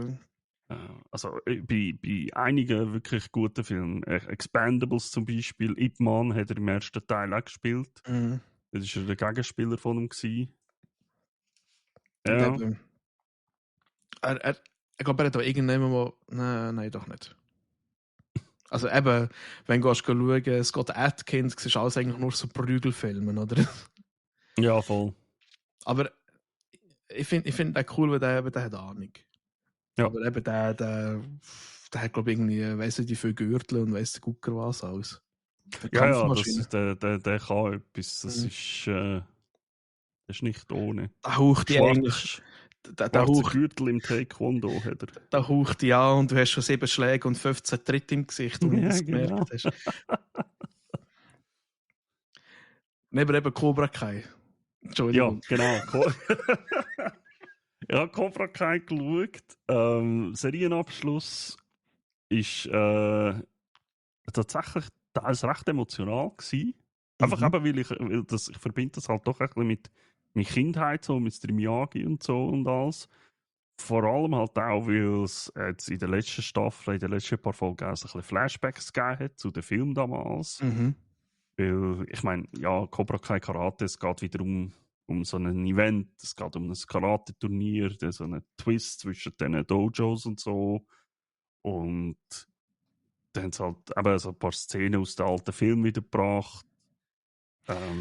Aber das ist schon geil. Ich find das schön, wenn man so so Serien aufgebaut und dann trotzdem diesen Filmen gedenkt. Entschuldigung, wenn ich immer rede. Alles gut. Ja, aber es stimmt auch voll. Ich meine, es ist eigentlich in dieser Serie immer sich um das gegangen. Es ist immer darum gegangen, hey, es ist ja nicht um den um Ralph Macchio gegangen, also um den, der vom Miyagi trainiert worden ist, sondern es ist immer um diesen gegangen, der besiegt worden ist im ersten Film von ihm. Darum heisst die Serie ja auch Cobra Kai und Genau, nicht Miyagi-Do. Also, Miyagi-Do. ja, so heisst das Dojo ja von ihm. Und darum, es ist eigentlich in all diesen Staffeln immer ein bisschen um den Kampf gegangen. Einerseits, ja, am Anfang sind es halt immer noch gegeneinander gewesen. Dieser hat Cobra Kai eigentlich immer noch gehabt. Durch das, dass er besiegt worden ist, hat er ein scheiß Leben gehabt, ist nicht damit klargekommen. Der andere, der gesiegt hat das geilste Leben gehabt und so, Familie und weiss ich was. Und das hat sich jetzt halt die ganzen Staffeln so ein bisschen mit dem auseinandergesetzt, dass dieser halt das Leben auf die Reihe bekommt und schlussendlich sie sich auch ein bisschen versöhnen und so. Und eben darum ist gegen Schluss recht emotional teils geworden und mega schön auch eben mit Flashbacks und so, mit Mr. Miyagi und allem. Was weniger schön war, ist, es hat so 1-2 Szenen gehabt, wo ich musste sagen, ja gut, das hätte ich verstehe, warum sie es gemacht haben, aber das hätte ich jetzt nicht müssen machen. So fast so ein bisschen so mystisch und so wo er irgendwie das magische Wasser trinkt, damit er doppelt so stark wird. Oder wie? Nein, das dann doch nicht. Wo der Daniel LaRusso, also eben der von Miyagi trainiert worden ist damals, du siehst, so ist er im Garten vom Dojo, wo sie alle trainieren und so, und dann wird alles plötzlich dunkel und dann, ich weiß nicht, die den ersten Film gesehen haben, die kennen die Kostüme damals noch, wo Cobra Kai genutzt haben, die Ganzkörperkostüme, wo eigentlich einfach Skelett aufgezeichnet war. Und dann hast du halt da sind solche gekommen und haben gegen ihn kämpfen. Und dann ist aus dem Nichts der Mr. Miyagi auftaucht und hat mitgekämpft. Okay. Am Schluss hat sich dann herausgestellt, okay, das war nur ein Traum gewesen. Er hat etwas verarbeiten dann halt. Aber der Mr. Miyagi, ich meine, in der Kampfszene ist es ja gegangen, da hast du nichts gesehen. Aber wo er zu einem geredet hat.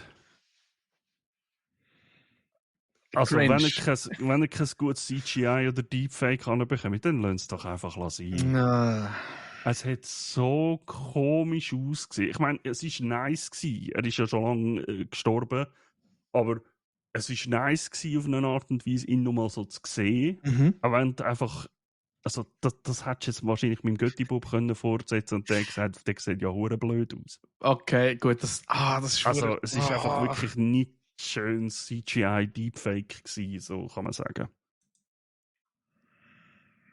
Also für alle, die mit dem Begriff und so nichts anfangen können, ein Deepfake ist eigentlich, wenn du künstlich ein Gesicht von einem anderen aufs Gesicht von jemandem packst mit CGI oder mit Computer-Dings halt. Also für die Star Wars geschaut haben, ihr habt schon 3 Mal jetzt die Erfahrung machen. Der General Tarkin bei Rogue One, der Prinzessin Leia in Rogue One. Und ich muss aber sagen, das ist, glaube ich, so die erste Versuch gewesen, und das ist nicht schlecht gewesen. Es gibt auch jetzt nicht schlechte Versuche. Es ist wahrscheinlich immer, also ich habe das Gefühl, für so eine Star Wars, eben. Für so eine Star Wars hat sich mehr Budget gehabt für das, als für eine letzte Folge von einer Cobra Kai-Serie. Ja. Aber was ich gehört habe, soll angeblich ein neuer Film kommen. Und angeblich mit dem Ralph Macchio, also eben mit dem, wo der Daniel LaRusso gespielt hat. Und mit dem Jackie Chan. Also irgendwie, wenn es das eben irgendwie zusammenführen. Der Jackie Chan hat ja in der Neuverfilmung den Missy Miyagi eigentlich gespielt. Und der Sohn von Will Smith, Jaden, ja. Der hat ja dann den Schüler gespielt eigentlich. Und mit dem Jacken anlegen und abziehen. Ja, das ist, genau. Die Szene, die ich mal gesehen habe. Ja. Jacken abziehen, Jacken anlegen.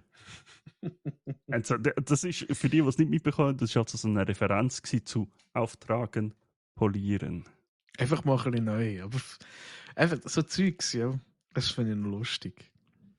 Ich bin gespannt. Ich weiß nicht, ob es überkommt oder nicht. Ich weiß nicht, wie offiziell das ist, aber ich weiß, ich habe das vor einem Monat oder so habe ich mal drüber gelesen, dass da anscheinend etwas im Tun ist. Ja.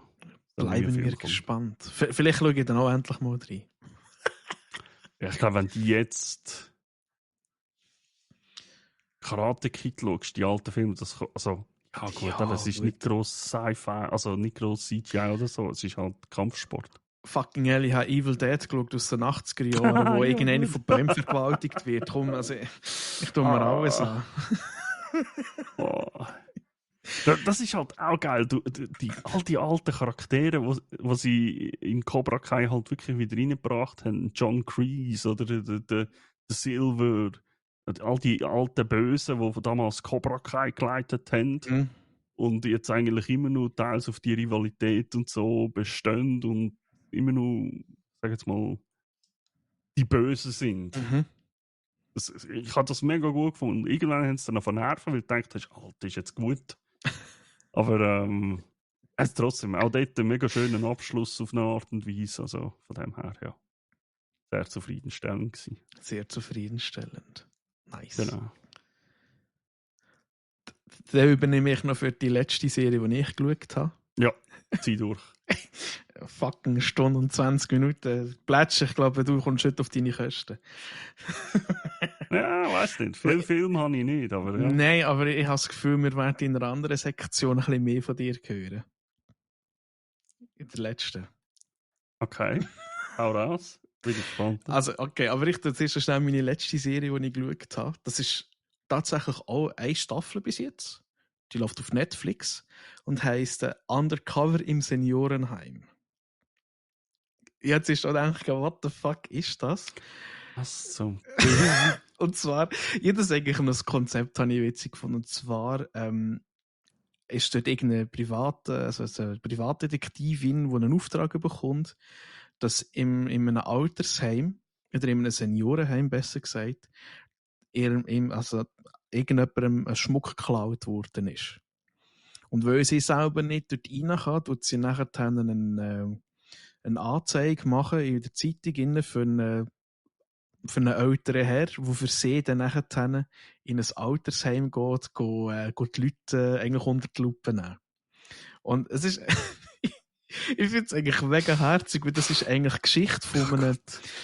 Also eigentlich, es ist wirklich... Ich finde es eine mega schöne Geschichte, weil es handelt von einem alten Mann, der hat seine Frau verloren, der lebt allein und der hat halt immer seine Routine.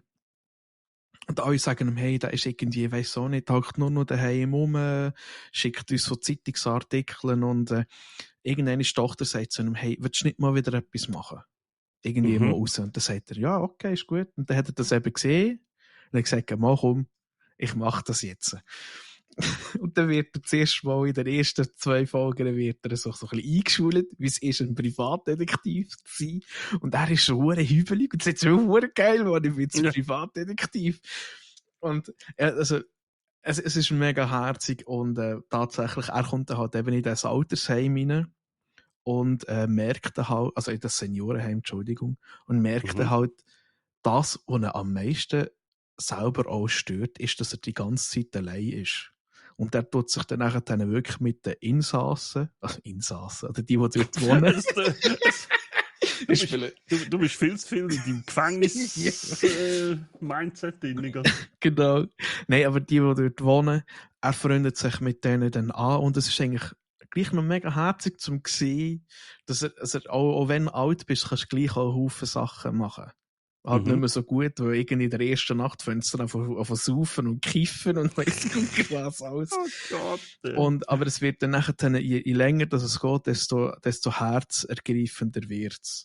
Ja. Und also am Schluss habe ich auch müssen sagen, hey, dass du jetzt schon älter wirst, das muss nichts heissen. Du kannst immer noch gleich viel machen. Und eben, auch wenn irgendwie probiere öfter mal etwas Neues aus und so Zeugs. Also ich habe am Schluss auch schon ein bisschen ein Tränchen gehabt. Einfach weil es so ein bisschen, es ist schön zum Zuschauen. Es ist lustig, es ist schön zum Zuschauen, es hat auch schöne Botschaften drin. Ja, und eben, ich finde ich habe das mega toll gefunden. Der ist eben zum Beispiel auch einer, der nie irgendwie geredet hat und mit dem hat er sich dann von anfreunden und so. Mhm. Und eben, also ich finde, es ist eine mega schöne Story. Und eben, es geht auch nicht lang, es sind irgendwie 8 Folgen nach 20 Minuten. Das ist so meine Serie, die Grösse, die ich durchschauen kann. Und für die einfach auch gerne so ein bisschen Zeugs sehen, gebt euch die mal. Sagen es mal im Voraus, hat auch ein bisschen mit Demenz zu tun und so.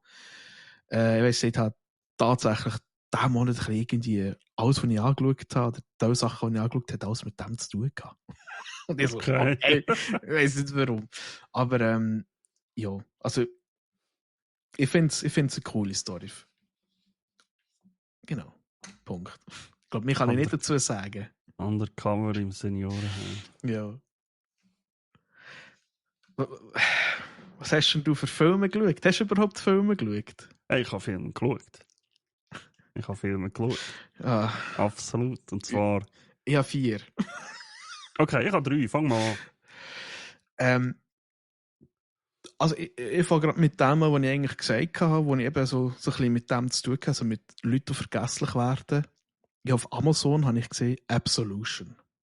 Ach, hast du gemeint 50 erste Dates? Okay. Nein. Gottes Willen. Nein, das tue ich mir nicht mehr an. Da habe ich einmal geschaut, dann muss ich sagen, Bro, nein. Ja. Absolution. Mit dem fucking Liam Neeson. Die haben mir sagen, Alter, leck ist der alt geworden. Ja, voll. Und es ist krass. Und eigentlich geht es in diesem Film drin um einen Gangster. Also er spielt einen Gangster, also wie soll ich sagen, wie so ein Bodyguard. Mhm. Und hat eben einen Haufen Zeugs gemacht und ist auch in die Jahre gekommen. Er ist so der alte Hase. Und du merkst am Anfang immer so ein bisschen, irgendetwas ist nicht gut mit ihm. Er geht immer an die gleichen Stellen hin und so, schaut, dass er irgendwie wieder, er tut sich an Sachen orientieren, damit er irgendwie wieder heimkommt und so Zeugs. Also, mega krass. Und dann geht er irgendwie auch mal boxen und kommt dann nachher mal eins auf den Deckel über. Mhm. Und am Schluss, eben, du merkst, er schreibt sich alles auf, er muss sich alles aufschreiben, er weiss aber nicht mehr, wo er wie hinkommt. Und am Schluss findet man dann raus, dass er eine Krankheit hat, wo überkommst, wenn du eins auf den Deckel bekommen hast. Also wenn du zu viel Schläge auf den Kopf bekommen hast. Was sich aber ähnlich auswirkt wie Demenz. Und er versucht eigentlich dann, wo er merkt, Scheiße, er hat auch nicht mehr lange, er weiss jetzt dann auch nicht mehr, was abgeht, probiert er eben sich wieder mit seiner Familie zu versöhnen. Was mir schlecht das Recht ist. Und ich war eigentlich überrascht von diesem Film, wie gut das er kann spielen kann. Das ist mir bei ihm gar nicht so gross aufgefallen. Er ist meistens immer so der gleiche Dude gewesen. Er ist der 2 Meter Hühner, der Edelmann gewesen. Und dort zwischendurch spielt er der arm verletzlich alte Mann, wo teilweise nicht mehr weiss, wo er ist, keine Ahnung hat und eben teilweise hat er auch Ausraster, wo er sich an diese Sachen nicht mag erinnern. Und es ist ganz heftig zum Schauen eigentlich. Vor allem, wie er eben das spielt. Darf ich raten? Der Film hat nicht die besten Bewertungen bekommen. Das kann ich mir vorstellen, ja. Weil wahrscheinlich alle denken, er geht jetzt als alter Mann und geht Leute verprügeln. Und das ist genau. Eben, es kommt vor, aber sehr wenig. Es geht wirklich eher darum, dass er sich mit dem auseinandersetzt, hey, Alt, es ist vorbei. Es ist vorbei, du kannst ja nicht mehr. Und tatsächlich, dass auch der Ron Perlman mitspielt. Oh. Das hat für mich auch so einen Status. Okay, gut, Ja. wenn er mitspielt, dann ist schon mal unterste Schublade. Aber tatsächlich, ich finde den Film relativ gut. Also, was heißt du? Ich schaue ihm hure gerne zu, je nach Film. Ja. Ich meine, Ja, er hat halt einfach so Trash-Movies, aber eigentlich ihn sehe ich auch mega gerne. Aber ich sag jetzt mal, weißt du, auch wenn von ihm mal, ja, er hat Trash-Movies. Ich meine, er hat einen Hellboy gespielt, er hat in Blade irgendeinen Dude gespielt und so. Und for real, der Hellboy finde ich besser. Wenn die neuen. absolut. Absolut. Aber andererseits muss ich ja sagen, hey, ein Ron Perlman Sons of in Anarchy. fucking Sons of Anarchy, eine absolute Traumrolle. Hey, also richtig gut, perfekt für ihn gemacht. Ja. Also, aber darum habe ich gedacht, ja, das ist wahrscheinlich, eben wie so ein Ron Perlman erwartet eigentlich auch jeder, ja gut, das wird jetzt wieder so eine 0815 Sharknado Trash oder so. Und da kommt halt etwas Geiles raus und das ist jetzt wahrscheinlich beim Liam Neeson halt eben auch gewesen. Alle denken, ja, jetzt geht er wieder gut Leute verprügeln und ich weiß, wo du bist. Nein, oder aber, so. Und, nein, aber tatsächlich, eben, er hat seine Momente, aber nur weil er halt alt und erfahren ist. Es ist nicht einfach so der alte Mann, der Leute verprügeln, sondern er weiß halt einfach, wie es läuft. Das ist halt wirklich das. Und es gibt eben die Momente, wo er klaren Verstand hat und nachher bricht er völlig weg. Ja. Also sehr interessanter Film. Ich habe mir den mal aufgeschrieben, vielleicht schaue ich den mal, ja. Also mir hat er gefallen. Okay. Dann darfst du. Ich übernehme gerade, weil das mit der Prügelei und so, das passt gerade. Und zwar, ich habe spontan, ich muss schnell vorgreifen, warum. Ich habe mir für den Super Bowl schnell einen Monat Tattoo geholt. Damit ich das dort sauber kann auf, was ist es, Pro7 oder Sat.1, keine Ahnung, irgendwie. Dort kann ich schauen, der Super Bowl, das war mega nice. Dann habe ich einen Tag später gedacht, weißt du, was du ein Tattoo schon hast? Ja, schau mal, was so im Fernsehen so läuft im Moment. Oh je.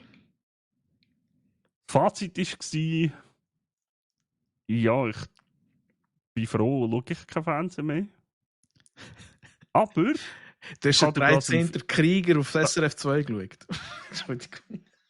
Nein, okay. Aber ich glaube eben auch etwas so alt. Ich habe einen Film geschaut, den habe ich schon lange nicht mehr geschaut. Und habe gedacht, okay, der läuft jetzt, den schaust du. Und zwar habe ich Fight Club geschaut. Oh, holy shit. Ich habe gesehen, okay, der läuft. Den ziehst du jetzt rein. Der ist auf einem Sender gekommen, keine Werbung. Ist auf Englisch gewesen, ist ein englischer Sender, aber völlig egal. Fight Club gekommen. Und holy shit, ich habe den Film so lange nicht mehr gesehen, ich habe so viel nicht mehr gewusst, das ist richtig geil. Jetzt weißt du, was mir instant in den Sinn kommt? Die scheisse Musik, die kommt, wenn sie eine Schlägerei anfangen und verlieren. Ja, das ist so gut. Eure Hausaufgaben. Dort hat es mich verrissen, als ich das erste Mal geschaut habe. Ah, so gut. Der Film ist super. Der ist wirklich super. Vor allem, er fickt einfach auch dein Hirn. Ja, aber weniger als ich gedacht habe. Ich habe jetzt zum 3. Mal gesehen, Afik. Ich habe einfach das Ding, gewisse Filme kann ich einfach nicht immer wieder schauen, weil ich fange den Film an und ich weiss schon, ich kann dir direkt sagen, wie der Film abläuft. Und Fight Club habe ich jetzt etwa zum 3. Mal, glaube ich, gesehen. Und es ist einfach, klar, mit der Zeit, also das konnte wieder sein, ja, stimmt. Ich meine, von Anfang an weisst ja gut, das ist der gleiche Dude, er hat jetzt seine 2 Persönlichkeiten und so. Aber mit dem Hintergrundwissen ist es eigentlich umso beeindruckender, den Film zu schauen, weil du denkst, Alter, weißt du, dieser schaut jetzt eigentlich von außen zu, wenn er sich selber verprügelt. What the fuck? Weißt du, so, holy, okay. Also, es war richtig nice gewesen. Und das ist sehr gut gealtert, habe ich das Gefühl, der Film. Der ist super gealtert. Er kommt nicht irgendwie, aber du siehst natürlich einen Brad Pitt und so, ist mega jung und alles, aber er kommt nicht überall, als ob er jetzt irgendwie ja, so mega alt wäre. Also, ich kenne nicht, dass sicher so die einen Filme, wenn du schaust, siehst halt, und ich habe einen drauf auf der Liste, der halt so ist auch, aber das tut dem nicht ab. Wo du halt siehst, ja, okay, der Film ist halt einfach uralt schon. Ja. Aber das ist, Fight Club. Fight Club ist wirklich, das ist eher so eine Must-Watch-Movie. Den musst du einfach mal gesehen haben. Du musst sicher eins geschaut haben. Ja. Ob du gut findest oder nicht, ist es eingestellt, aber du Genau. solltest eins geschaut haben. Vor allem, das Geile ist, eben, wenn du das Wissen hast, es gibt immer so Szenen, wo du denkst, Alter, da hättest du es eigentlich schon lange müssen wissen. Ja, genau. Dort, wo er sich selber verprügelt beim Chef im Büro und sich dann so selber aufzieht. Und dann denkst du, Alter, das ist nicht sauber. Das ist nicht sauber. Voll. Ich liebe einfach so Filme, die am Schluss einfach so richtig verarschen. Ja. Also dort hockst du und denkst, okay, so ist das gewesen. Ja, genau. Okay. Aber du halt wirklich bis es fast am Schluss brauchst, bis er fast fertig ist, wo du merkst, aha, okay. Mhm. Und eben, nachher schaust du irgendwie so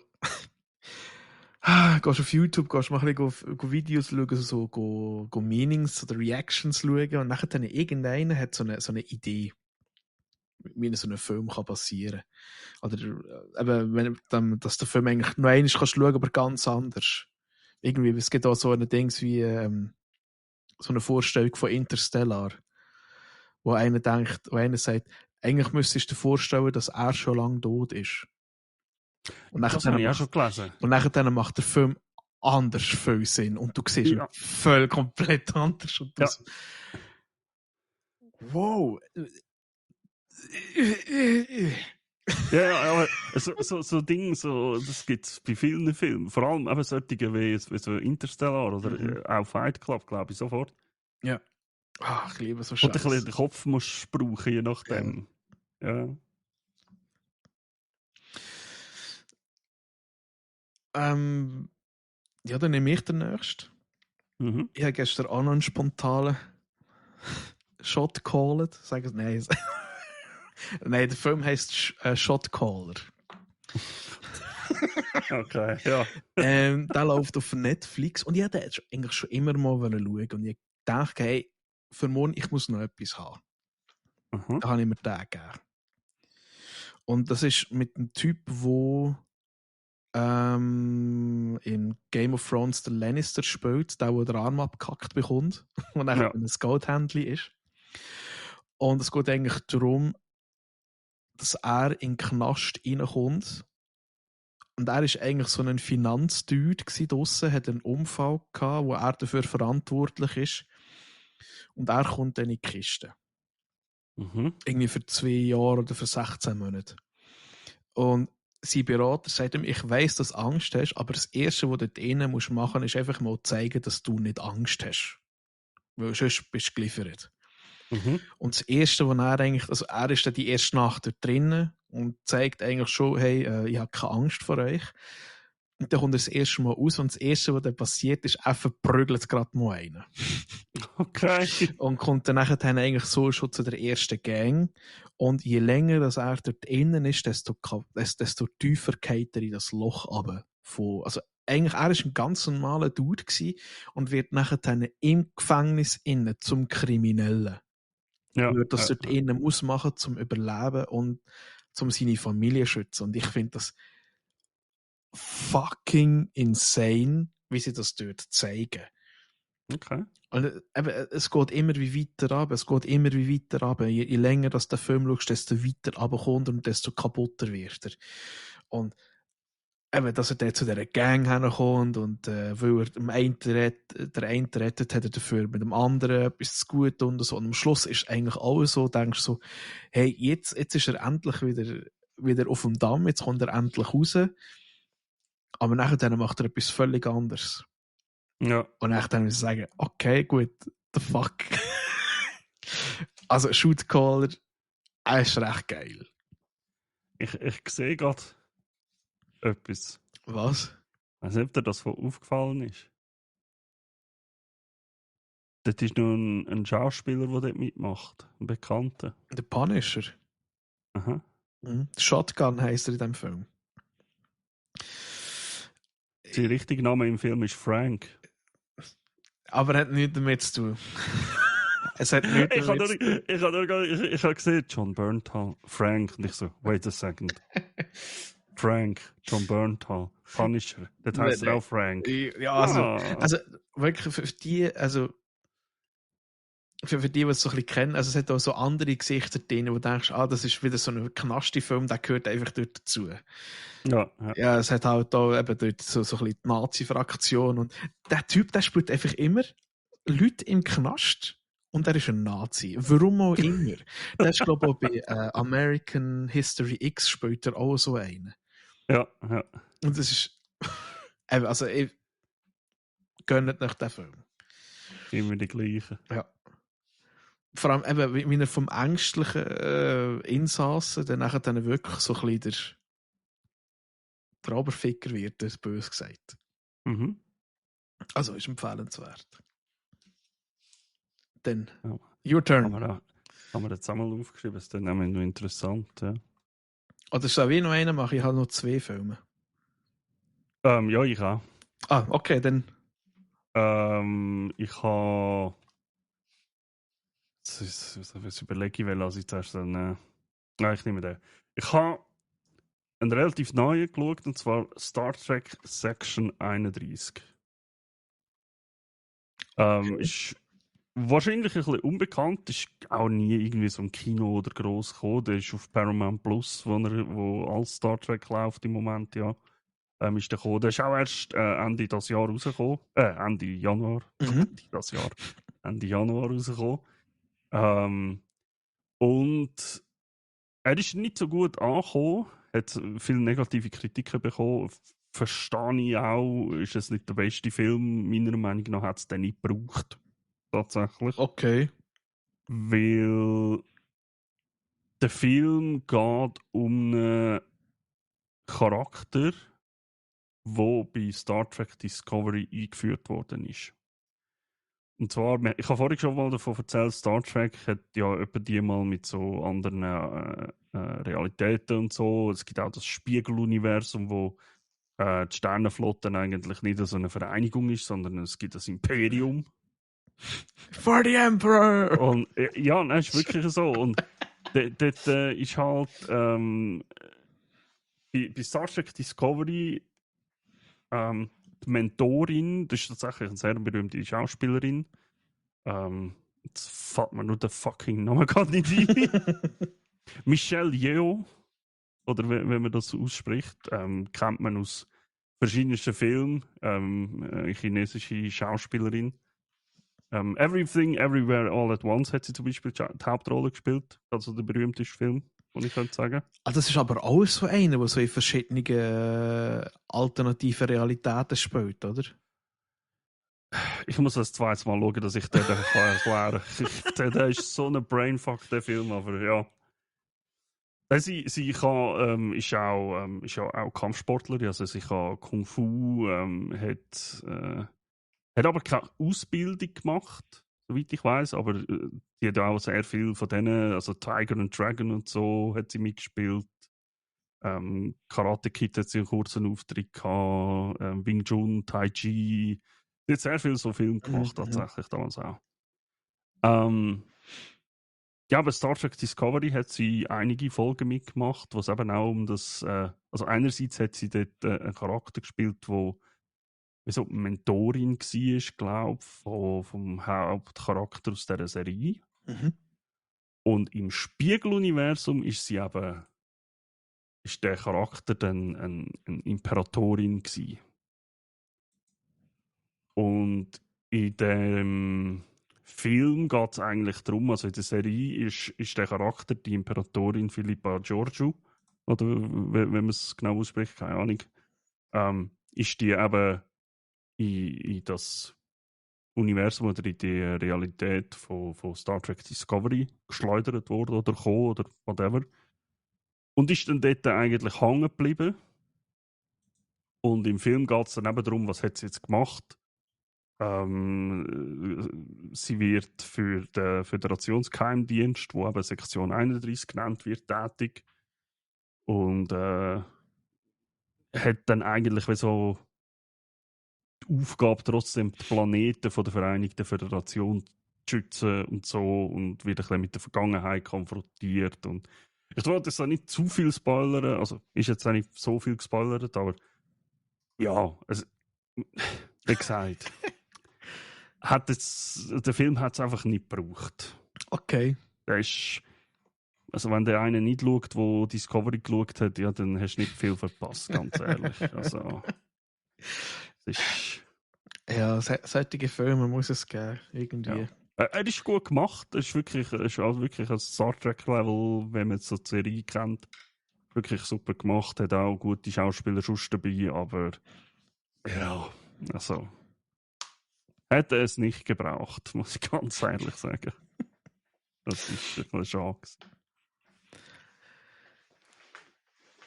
Ja, mehr habe ich zu dem Film nicht zu sagen, tatsächlich. Das ist dann wirklich so mein kompletter Abschluss Star Trek gewesen. Das war das letzte, was ich geschaut habe. Und nicht das Beste, sondern das schlechteste Anführungs- und Schlusszeichen zum Schluss. Würde ich fast behaupten, Okay. tatsächlich, ja. Eben, wie gesagt, solche Filme braucht es auch. Ja, absolut. Ja, aber eben, denen wird es sicher gefallen. Weiß nicht. Da komme ich zu meinem Film, der wahrscheinlich auch nicht allen gefallen hat, aber ich mache mich da vielleicht jetzt unbeliebt und ich finde ihn mega geil. Und zwar, ich hatte auch schon immer mal schauen, wenn mich das immer interessiert hat. Aber ich bin nie dazugekommen. Ich bin letztes Dienstag kaputt vom Arbeiten heimgekommen. Habe Amazon angemacht, habe den gesehen. Dann dachte ich so, jetzt gehst du den mal. Weil du bist gleich hässig, dann kannst du ein bisschen ranten. Wenn er geil ist, dann liebst du ihn einfach. Du bist gleich hässig. So gut. Und ich habe fucking Mortal Engines geschaut. Ah, das ist der mit der Stadt-Ding. Ja. Oder? Ja. Ach Gott. Und for real, ich muss ehrlich gesagt sagen, ich habe den mega geil gefunden. Danke. Sind wir ehrlich? Ich weiss, es ist weit hergeholt, aber du hast irgendwann ein Universum von Warhammer 40k, wo sie Titanen haben, die ganze Stadt transportieren. Dort hast du dort hast du London, wo rumfährt, also eine Stadt. Ja. Es ist so, ich habe das so geil gefunden. Also, das Einzige, was mich mega gestört hat, ist, er hat den Green Lantern-Effekt gehabt. Der Green Lantern-Effekt ist aus meiner Sicht der. Du hast einfach eine riesige Story, wo du einfach auf 2,5 Stunden oder 2 Stunden reinpresst. Ja. Also von mir her, das war super gewesen vielleicht für 2, 3 Teile, weil du hast so viele geile Sachen da drin.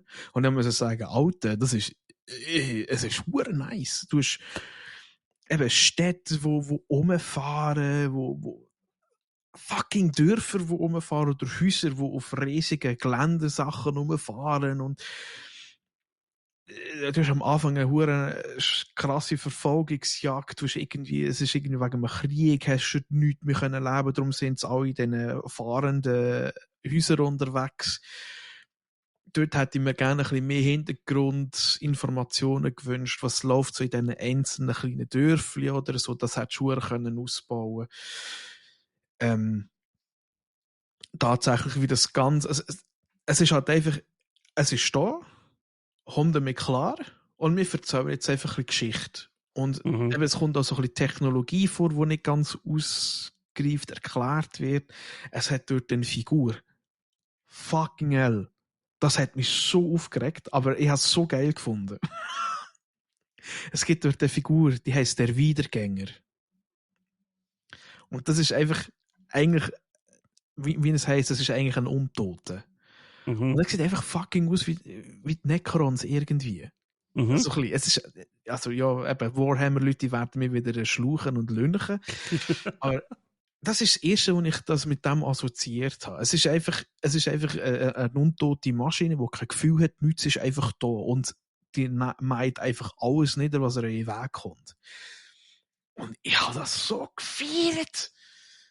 Aber du weißt, es genau einiges mitbekommen, wie es die entstanden sind, aber warum es die gibt? Nicht. Wieso, dass die jetzt dort sind? Nicht. Wieso, dass die so? Nicht. Und das ist das, was mir gefällt hat. Der Film hat so ein geiles Potenzial, zum wirklich, da hättest du ein Franchise daraus machen können. Ja, absolut.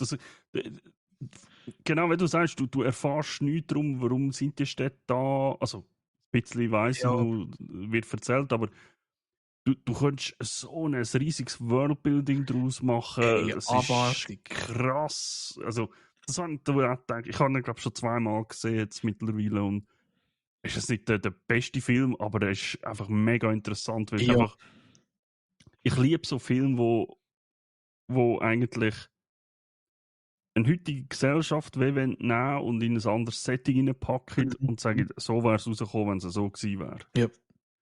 Und das macht der Film, aber eben das Ganze drumherum. Ja, ich meine, sie erzählen ja auch immer wieder von diesen Sachen aus der alten Zeit oder so. Ja. Haben sie ja da das Museum und so, wenn ich so richtig im Kopf habe. Genau, also sie haben da das Museum, wo sie alte Technologien gehen holen. Genau. Und eigentlich ist es ist wie, die dort sind wie Adeptus Mechanicus, die gehen alte Sachen ausgraben, aber sie dürfen sie nicht brauchen, weil es ist gefährlich und so. Ja, aber auch, genau das ist es ja. Ja, okay, wenn das alte Technologie ist, wie ist es denn von tun zu dem geworden, wie es jetzt ist? Ja. Also, ja, es hat sehr viel Potenzial, absolut. Ja, und es hat eben plötzlich jetzt so Szenenwechsel drin, einfach damit sie weiterkommen. Es muss keinen Grund haben, es kommt einfach weiter und ich finde das so schade. Aber wirklich, schaut nochmal, also ich finde den Effekt finde ich auch tatsächlich nicht schlecht. Eben die Idee finde ich mega gut. Aber das Einzige ist wirklich, das Storytelling ist ein bisschen mager. Ich habe mir echt ernsthaft überlegt, weil ich glaube, das war mal ein Buch gewesen, das man geschrieben hat. Ich glaube es, ja. Dass ich mir wirklich das Buch mal geben oder irgendein Hörbuch oder so mal anhören. Weil das hat mich schon ein bisschen triggert. Ja, stimmt, vielleicht wird dort ein bisschen mehr erklärt. Ja, vor allem die huren Wiedergänge, das ist das ist ein mega geiler Charakter eigentlich gewesen, ja. Ja, das ist ja. Der Cast ist, ja, ich glaube, der einzige, den man kennt, wirklich, ist der Ding. Der wo der Elrond spielt, wie heisst er? Oder der, wo der Mr. Smith spielt bei Matrix. Aha, ja, ich weiss, der Name kommt mir auch nicht gerade in den Sinn. Ja. Isildur, vernichte ihn! Elrond. Ja. Er ist es, die Anomalie. Wir machen wie weiter, er ist nach wie vor. Der Hugo Weaving. Ja, genau. Hugo Weaving. Der winkende Hugo. Ja. Genau, der winkende Hugo. Oder webend. Weaver? Weaver? Ist nicht Weaver? Der Weber Hugo. Weaving. Ja, Weber. Ja. Der Weber Hugo. Das Webers Hugo. Jetzt haben wir den Zirkus Sandy, wir haben den Weber Hugo. Ich liebe so Scheiß. Oh Gott. Nein, aber tatsächlich, ich finde das super. Punkt. Ja. Wenn mich Leute werden hassen, ich liebe so Scheiß. Ich glaube nicht. Also, ich habe ihn geschaut, ich habe ihn gut gefunden und ich glaube, der Film ist tatsächlich, glaube ich, recht unbekannt. Der hat mal kurz, ist er mal so in den Köpfen gewesen, aber viel werde ich den gar nicht mehr kennen. Nein. Ich finde es eigentlich schade. Ja. Weil eben... Du hättest viel daraus machen können, aber durch das, dass halt nichts gemacht worden ist, ist er halt, bös gesagt, in Vergessenheit geraten. Genau. Ja. Nicht in Vergessenheit geraten ist der nächste Film, den ich geschaut habe. Oh, Achtung. Und zwar, ich glaube, den habe ich jetzt in den letzten Jahren jedes Jahr so einmal geschaut. Und es war verdammt spontan gewesen, dass ich den jetzt einfach geschaut habe. Ich glaube, vorgestern war das gewesen.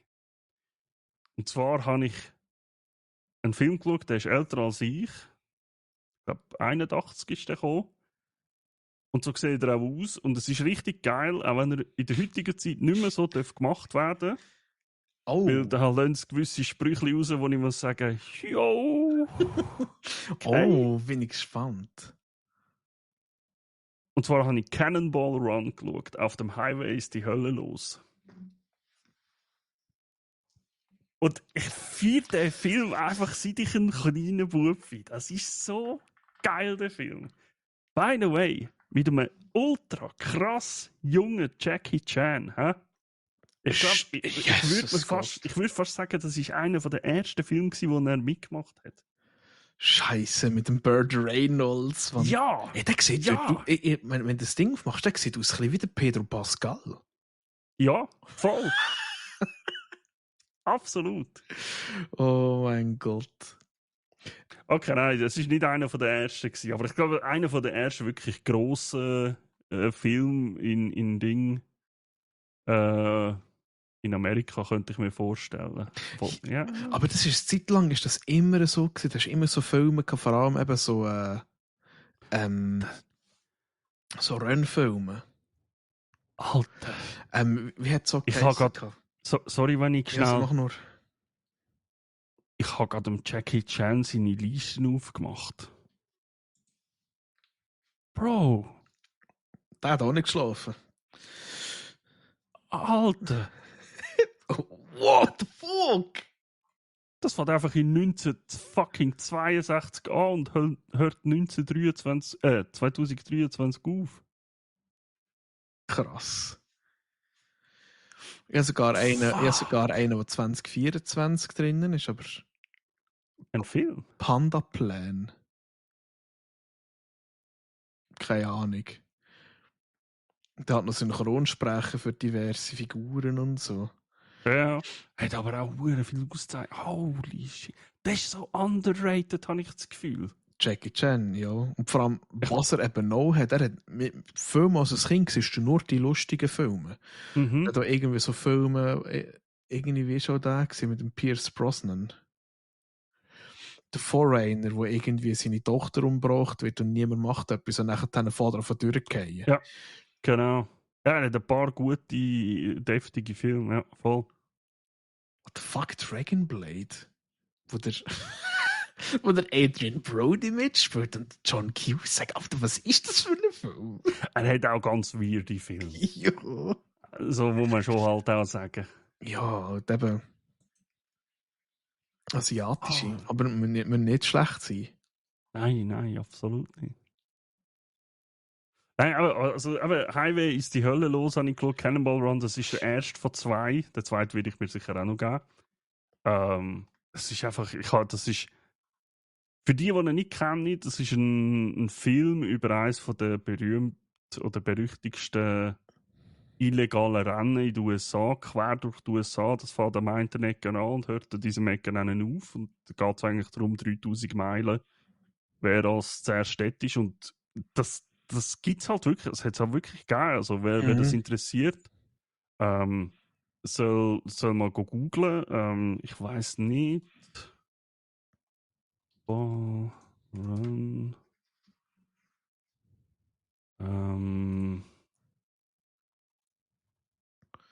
Mal da Cannonball Run Challenge. Heutzutage heisst es nicht mehr so.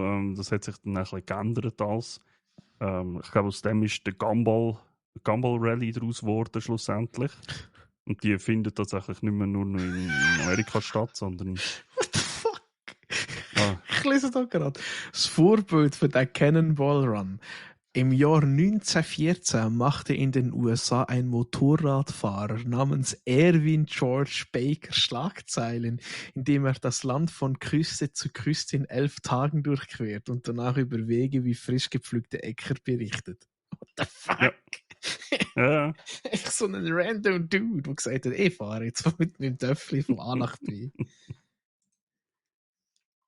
Nein, also es gibt auch, aber die haben dann irgendwann den Cannonball-Rekord, also aber könnt das mal nachschauen, da gibt's, es wird ist echt letztes Jahr der letzte Rekord aufgestellt worden, meinte ich. Bin aber nicht mehr ganz sicher.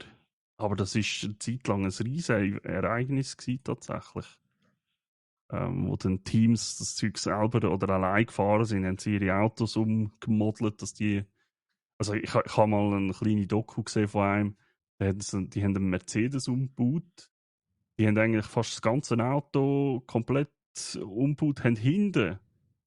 Sie haben keinen Kofferraum mehr gehabt. Sie haben dort einfach riesige Benzintanks rein da. Dass sie einfach so lange wie möglich Fullspeed fahren können. Mann.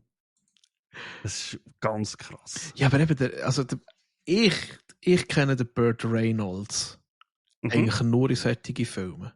So Highway-Filme. Bandit, genau.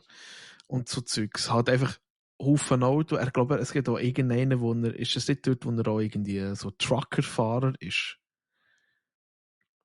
Ich weiß auch nicht mehr. Ja, du meinst vielleicht eben Bandit, aber er fährt dort nicht den Lastwagen eigentlich, er fährt ja den Trans Am. Aber eben, ich kenne den nur so. Ja. Ja, das ist, also, mir ist wahrscheinlich mein Vater hat mal geschaut mit mir oder so. Und seitdem ist das einfach das Intro von dem Film. Von beiden Filmen. Darum ist eine Zeit lang einfach der Lamborghini Countach einfach mein absolutes Traumauto gewesen. Das Intro von dem Film, von beiden Filmen, was mit dem Lamborghini heizt in der Polizeiverfolgungsjagd und beide Mal steigen zwei hübsche Mädels aus, dann irgendetwas machen. Im einen Film wird sogar, das ist eigentlich mittlerweile, wenn du es schaust, ist es sehr simpel, aber du hast gedacht, oh krass, sie haben die Farbe vom Auto gewechselt. Sind einfach, im zweiten Film im Intro ich glaube, einen weißen Lamborghini. Dann fahre ich in eine Baustelle rein. Und komischerweise warten dort schon ein paar gut gebaute Männer mit ihren Wasserschläuchen. Und ja, ich meine wirklich Wasserschläuche. Ja. Spritzen den Lamborghini ab. Und dann ist einfach die weiße Farbe weg. Und dann ist er nachher rot, weil sie die weiße Farbe weggewaschen haben. Und dann die Polizei kommt nicht mehr raus. Und es ist so geil. Er ist mega lustig auch. Also es ist wirklich... Es ist einfach dumm gemacht, aber recht witzig. Und eben auch Witz, wo man sagen... Schwierig. Das willst du heute nicht mehr machen. Ich meine, das eine Team wird vom Dean Martin, auch ein alter amerikanischer Sänger und Schauspieler gewesen, und dem Sammy Davis Jr. Ja. Den könnte man vielleicht noch kennen, je nachdem, ab einem gewissen Alter. Er war auch ein Komiker gewesen, sehr ein berühmter in Amerika. Hat auch sehr... Er ist Mitglied von, ich weiß nicht, ob du das kennst du das Rat Pack? Ich sehe es jetzt so gerade. Das ist von Frank Sinatra, Dean Martin, Peter LaForte und so weiter. Und der Sammy Davis Jr. ist dort auch dazu gewesen. Das war eine Gruppe von Schauspielern und Entertainer damals in den 60er. Die haben die nicht auch Haufen gesungen? Ja gut, wenn der Frank Sinatra dabei ist. Das sind halt so wirklich so, wenn du so an alte Stars denkst, das ist genauso die Truppe. Ja. Aber Frank Sinatra, Dean Martin, Judy Garland, Shirley MacLaine, das sind alles die Alten von damals. Das sind so richtig so die Las Vegas-Dudes, kannst du sagen. Die Gentlemans. Ja, genau. Die einfach immer einen Anzug und so eine Melone anhaben. Richtig. Und er hat auch dazu gehört, ist einer von der ersten afroamerikanischen Künstler gewesen, die in der damaligen Zeit unter der weißen sowie schwarzen Bevölkerung damals gleichmäßig Beachtung gefunden hat. Also er ist recht eine grosse Figur gewesen, könnte man sagen, für die Zeit. Und aufgrund von dem, also eben der Dean Martin und der Sammy Davis Jr. sind verkleidet als katholische Priester und fahren mit einem Ferrari an dem Rennen mit. Oh Mann. Und jetzt, wenn du dir überlegst, der Film findet in den 80er Jahren statt, du hast das alles halt noch ein bisschen, ja, hat es halt auch entsprechende Witzli über die Hautfarbe und eben, dass da jetzt ein schwarzer Priester in einem Ferrari zu fahren kommt, die Polizei soll doch mal vielleicht ein bisschen unter den Rock schauen bei denen Mann. Also einfach, weißt du, heute könntest du so einen Film wahrscheinlich nicht mehr machen, dann würdest du gekreuzigt, würde ich fast sagen. Ja. Aber es ist so geil, den schaue ich mega gerne immer wieder mal. Das ist einfach mega witzig. Wir haben halt immer geschaut, wenn früher sind die immer so, am Wochenende sind immer so Bandit oder eben Cannonballs auf dem Kabel 1 am Nachmittag sind die immer gelaufen, wenn es ein scheiß Wetter war, haben wir das einmal noch geschaut. Genau. Ja, waren noch Zeiten. war so mein Highlight vom letzten Monat, was ich an Film geschaut habe, tatsächlich. Das ist von diesen 3. Okay, dann komme ich mit meinem letzten, wo ich jetzt schon sage, das ist der beste Film vom Jahr, den ich gesehen habe. Jetzt aber.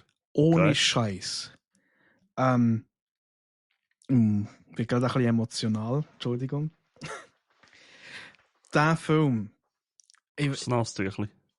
Also ich habe während dem Film ein Nasentüchli gebraucht. Oh, okay. Und zwar, wir haben geschaut, The Wild Robot. Den habe ich noch nicht geschaut. Hey, wirklich. Ich kann es nicht betonen, wie manchmal. Also ich kann es nicht genug oft betonen. Schaut den Film. Schaut den Film. Das ist einfach nur der absolute Wahnsinn. Er ist grafisch Computer gemacht. Ich habe noch nie so etwas gesehen, so etwas Schönes. Ich habe noch nie ich habe so gelacht und so viel, also es ist einfach ein emotionreicher Film. Ich habe so viel gelacht, ich habe so viel über gewisse Sachen nachgedacht, was da drinnen passiert. Und ich habe auch gerannt. Weil es halt so einen Moment gibt, wo du einfach denkst, what the fuck, man, die wollen mich jetzt einfach vernichten. Ja. Eben fantastische Bilder, fantastische Quotes. Und ich glaube, du hast immer eine Situation, wo du irgendwie in diesem Film dich wiederfindest. Egal, was abgeht. Und ich kann nur die Empfehlung machen, schauen. The Wild Robot, das ist von DreamWorks. Und ehrlich gesagt muss ich sagen, doch Disney oder sonst irgendjemand kann im Moment einpacken. Echt. Allgemein, also absolut. Das ist jetzt meine Meinung. DreamWorks hat noch immer die besseren Filme gemacht als Disney. Nicht, dass Disney schlecht ist, aber wenn DreamWorks etwas rausgebracht hat, dann hat das Hand und Fuß gehabt. Richtig gut gewesen. Ja, richtig. Und ohne Scheiß, also ich bin da vorne dran geguckt, ich habe den geschaut, also ich habe auch mit der Lisa geschaut. Wir sind nur auf dem Sofa geguckt, eben das Baby lachen, Deep Focus mit unseren Gedanken, dann wir brüllen, dann wir wieder gelacht. Und es hat so Sachen drin, wo dir einfach so gering geschmissen werden, wo du denkst so, krass, so habe ich das gar noch nie gesehen. Also so ist es mir auch gegangen. Und eben nichtsdestotrotz so ein bisschen, ich kann es gar nicht in Worte fassen, was da drinnen alles passiert. Aber eben, es ist ein fucking Meisterwerk. Punkt. Okay. Ich glaube, der Barracks, ich meine, es war der Barracks gewesen, aber irgendjemand hat mir den letzten Jahr mal vorgeschlagen und gesagt, hey, den musst du unbedingt mal schauen. Ja. Und darum, ich habe ihn parat, also ich will vielleicht wieder den Monat mal schauen. Ja, auf jeden Fall. Also, auch die Musik hinter dran ist einfach nur fantastisch. Ich kann echt nichts Schlechtes sagen über den Film. Nichts. Ja, mega. Ja, also eben schon im Februar müssen sagen, Bro, ich muss aufhören zu suchen. Ich muss echt aufhören zu suchen. Ja, ich habe das jetzt letztes Mal mit der Dune-Serie gesagt, dass das wahrscheinlich die beste ist, die ich. Aber das. Ja. Für den Moment. Für einen Moment. Man wüsste nicht, was das Jahr sonst noch bringt. Keine Ahnung. Ja. Absolut. Jetzt haben wir 2 Stunden. Ja, perfekt. Haben wir noch eine halbe? Ich glaube nicht, dass dir eine halbe Stunde längt oder dass uns eine halbe Stunde. Mama, ich glaube schon. Ja, aber weißt du, wenn wir so zu Games kommen, was hast du diesen Monat gezockt? Hure wenig. Aber dafür, ich glaube, 2 Spiele habe ich immer gesehen, dass du die gespielt hast. Ich habe. Erzähl. Ich fange zuerst mit dem an, wo ich nie irgendwie in einem Stream oder so gezeigt habe. Ich habe noch nicht viel Spielzeit drin. Ich habe mir das neues Game gezogen, weil ich dachte, es sieht hure interessant aus. Ich habe das lange auf der Wunschliste gehabt und es ist released worden jetzt. Und zwar habe ich mir Foundation geholt. Oh. Yes. Das ist ein bisschen ein Siedler-like Aufbauspiel.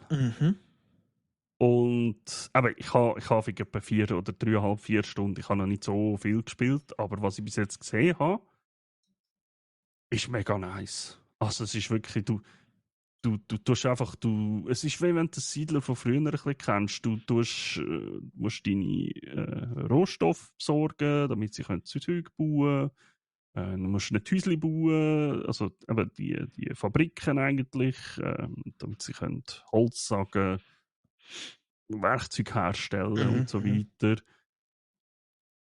Und was ich halt einfach wirklich nice finde an diesen Games, das habe ich in Siedler schon immer, du tust nicht ein Bauhaus selber setzen, ein Wohnhaus, sondern du sagst einfach, in diesem Gebiet dürfen Häuser bauen zum Wohnen. Ah. Und wenn es Platz hat und du den Rohstoff hast, dann können sie dort ein Haus bauen, wenn es Siedler hat, die noch keins hat. Und das ist wirklich, also es ist richtig nice. Ich hoffe, ich komme ein bisschen mehr dazu, vielleicht diesen Monat zu spielen. Ich habe es absichtlich so ein bisschen nebenzu. Ich habe so ein Game gesucht, wo ich so ein bisschen, einfach so mal an einem Abend, wenn ich im Discord hocke mit ein paar Leuten vielleicht am Quatschen bin, dass man kann spielen oder mal schnell so eine Stunde über den Mittag reinschauen und so. Und das ist, also es ist wirklich so richtig ein Siedler-Flair aufgekommen tatsächlich. Ich vermisse das Siedler-Flair. Darum habe ich mir das jetzt gerade mal aufgeschrieben. Aber das ist jetzt wirklich draussen, weil das ist ja relativ lange im Early Access gewesen jetzt. Das ist jetzt effektiv released. Ja. Okay. Das ist Version 1. Das ist auch der Grund, warum ich es geholt habe. Ich hatte es schon lange auf der Wunschliste gehabt, aber ich bin halt mittlerweile ich bin seit langem jetzt so unterwegs, dass ich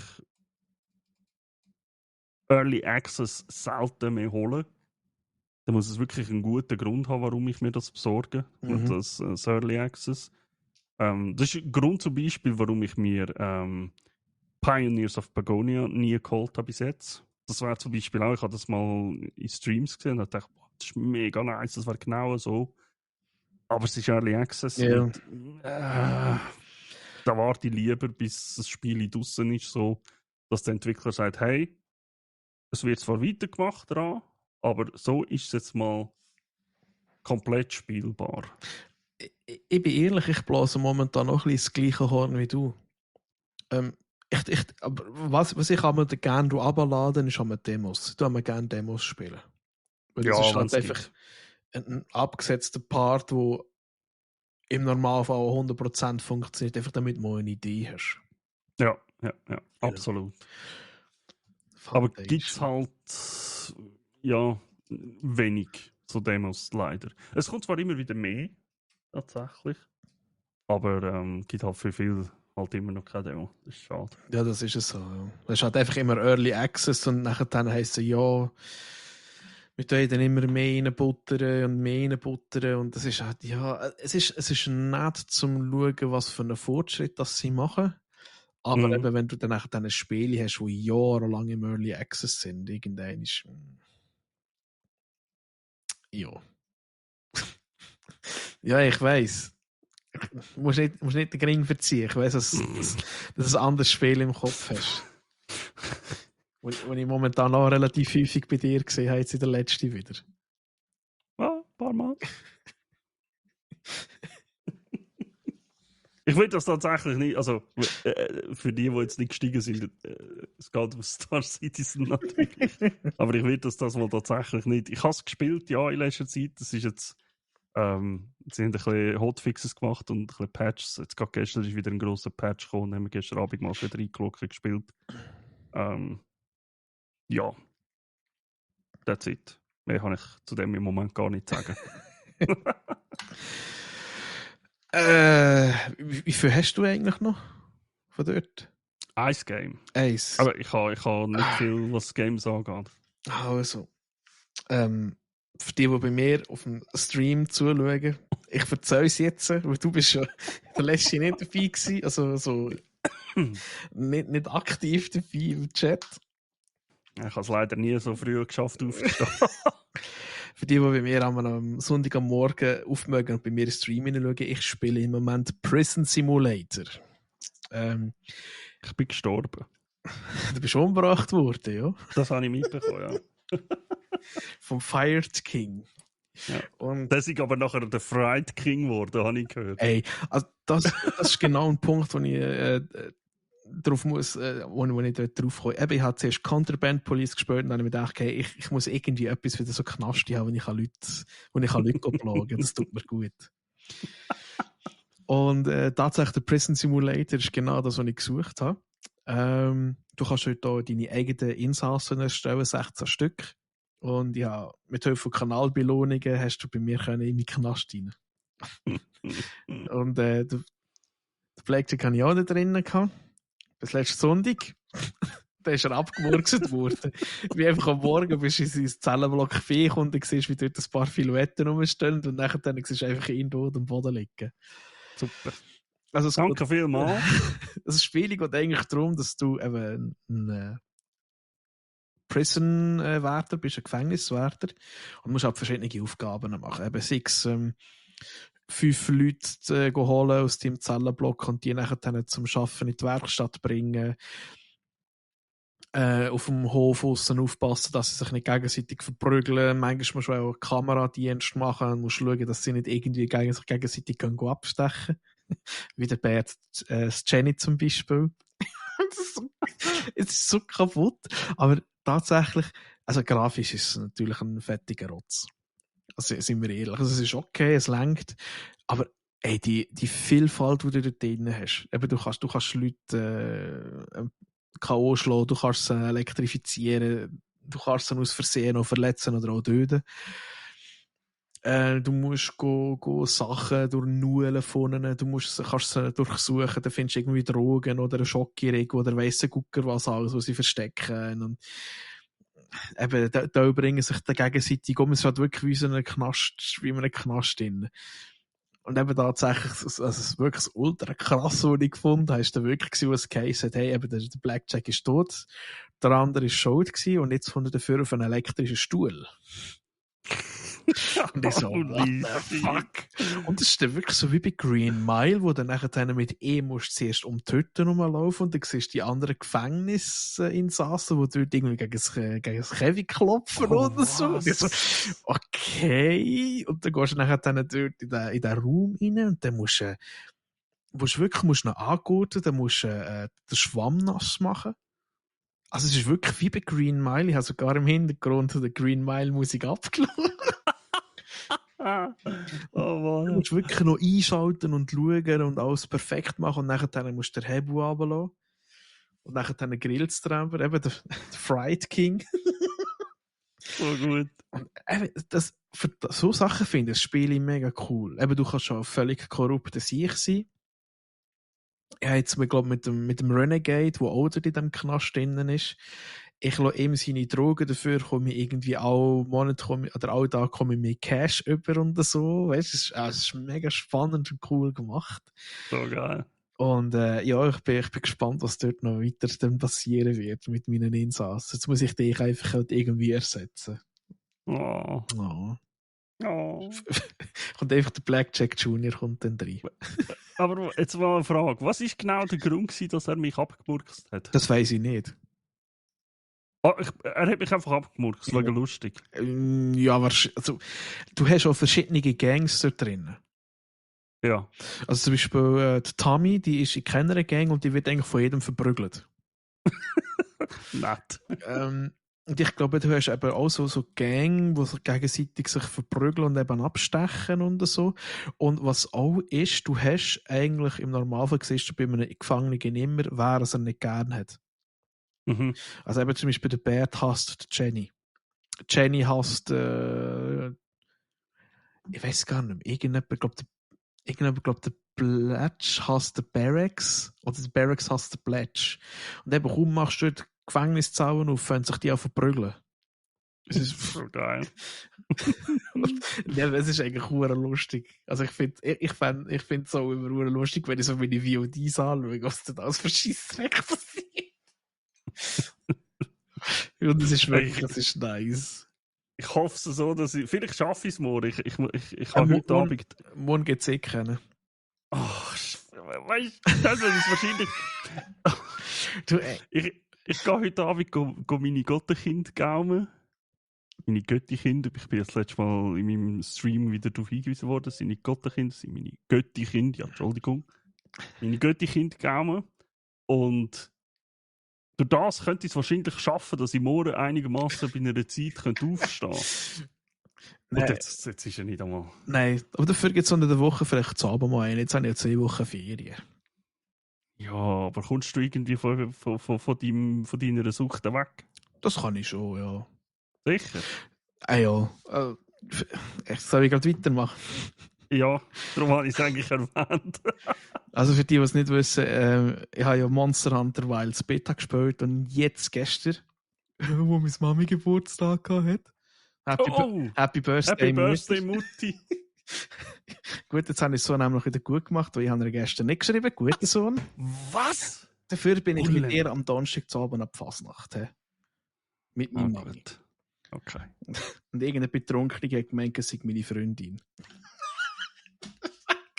Ist okay, what the fuck? Okay, I guess. Ja. Fasnacht halt. Ich hinterfrage nichts. Nein, auf jeden Fall. Ja, und was ich jetzt momentan am Suchten bin, ist Monster Hunter Wild. Und ich habe jetzt gestern die ersten 5 Stunden mal investiert. Also ich habe mega Spass dran, das ist es nicht. Was ich mir aber hoffen und wünschen, ist, dass der Schwierigkeitsgrad noch ein bisschen anzieht. Okay. Ich weiss nicht, ob es daran liegt, weil wir jetzt halt Betas gespielt haben und weil ich halt Monster Hunter langsam kenne, ist es ein bisschen funktioniert. Aber mir denke ich momentan noch ein bisschen zu einfach, die Monster. Ich bin ja noch ganz am Anfang. Ich weiss, dass es sicherlich irgendwann wieder ein Viech wird geben und ich mir Zähne werden ausbeissen an dem Arschloch. Entschuldigung. Und tatsächlich, was ich auch cool finde, ist, es gibt sehr viele Leute, die es momentan spielen. Ja, aber ich kann sagen, ich habe gestern in Steam reingeschaut und einfach gemacht, rups, Monster Hunter. Aber jetzt, wenn ich jetzt reinschaue, es sind 4 Leute, die Monster Hunter spielen, wo ich weiss, dass einer davon hat schon fast 24 Stunden. Bert. Ja. Es ist, also, die Leute sind durchdrehen im Moment. Ja, also, tatsächlich, was ich muss sagen, ist, sie haben Performance-Verbesserungen gebracht, dünkt es mir. Meine 3070er muss viel besser beißen als vorher. Also, es kein Raumschiff mehr nebendran. Es ist aber, es kostet aber halt schon Ressourcen. Und tatsächlich, wie du es Foundation hast, habe ich mir gesagt, dass Monster Hunter Wilds wird ich auch für mich spielen.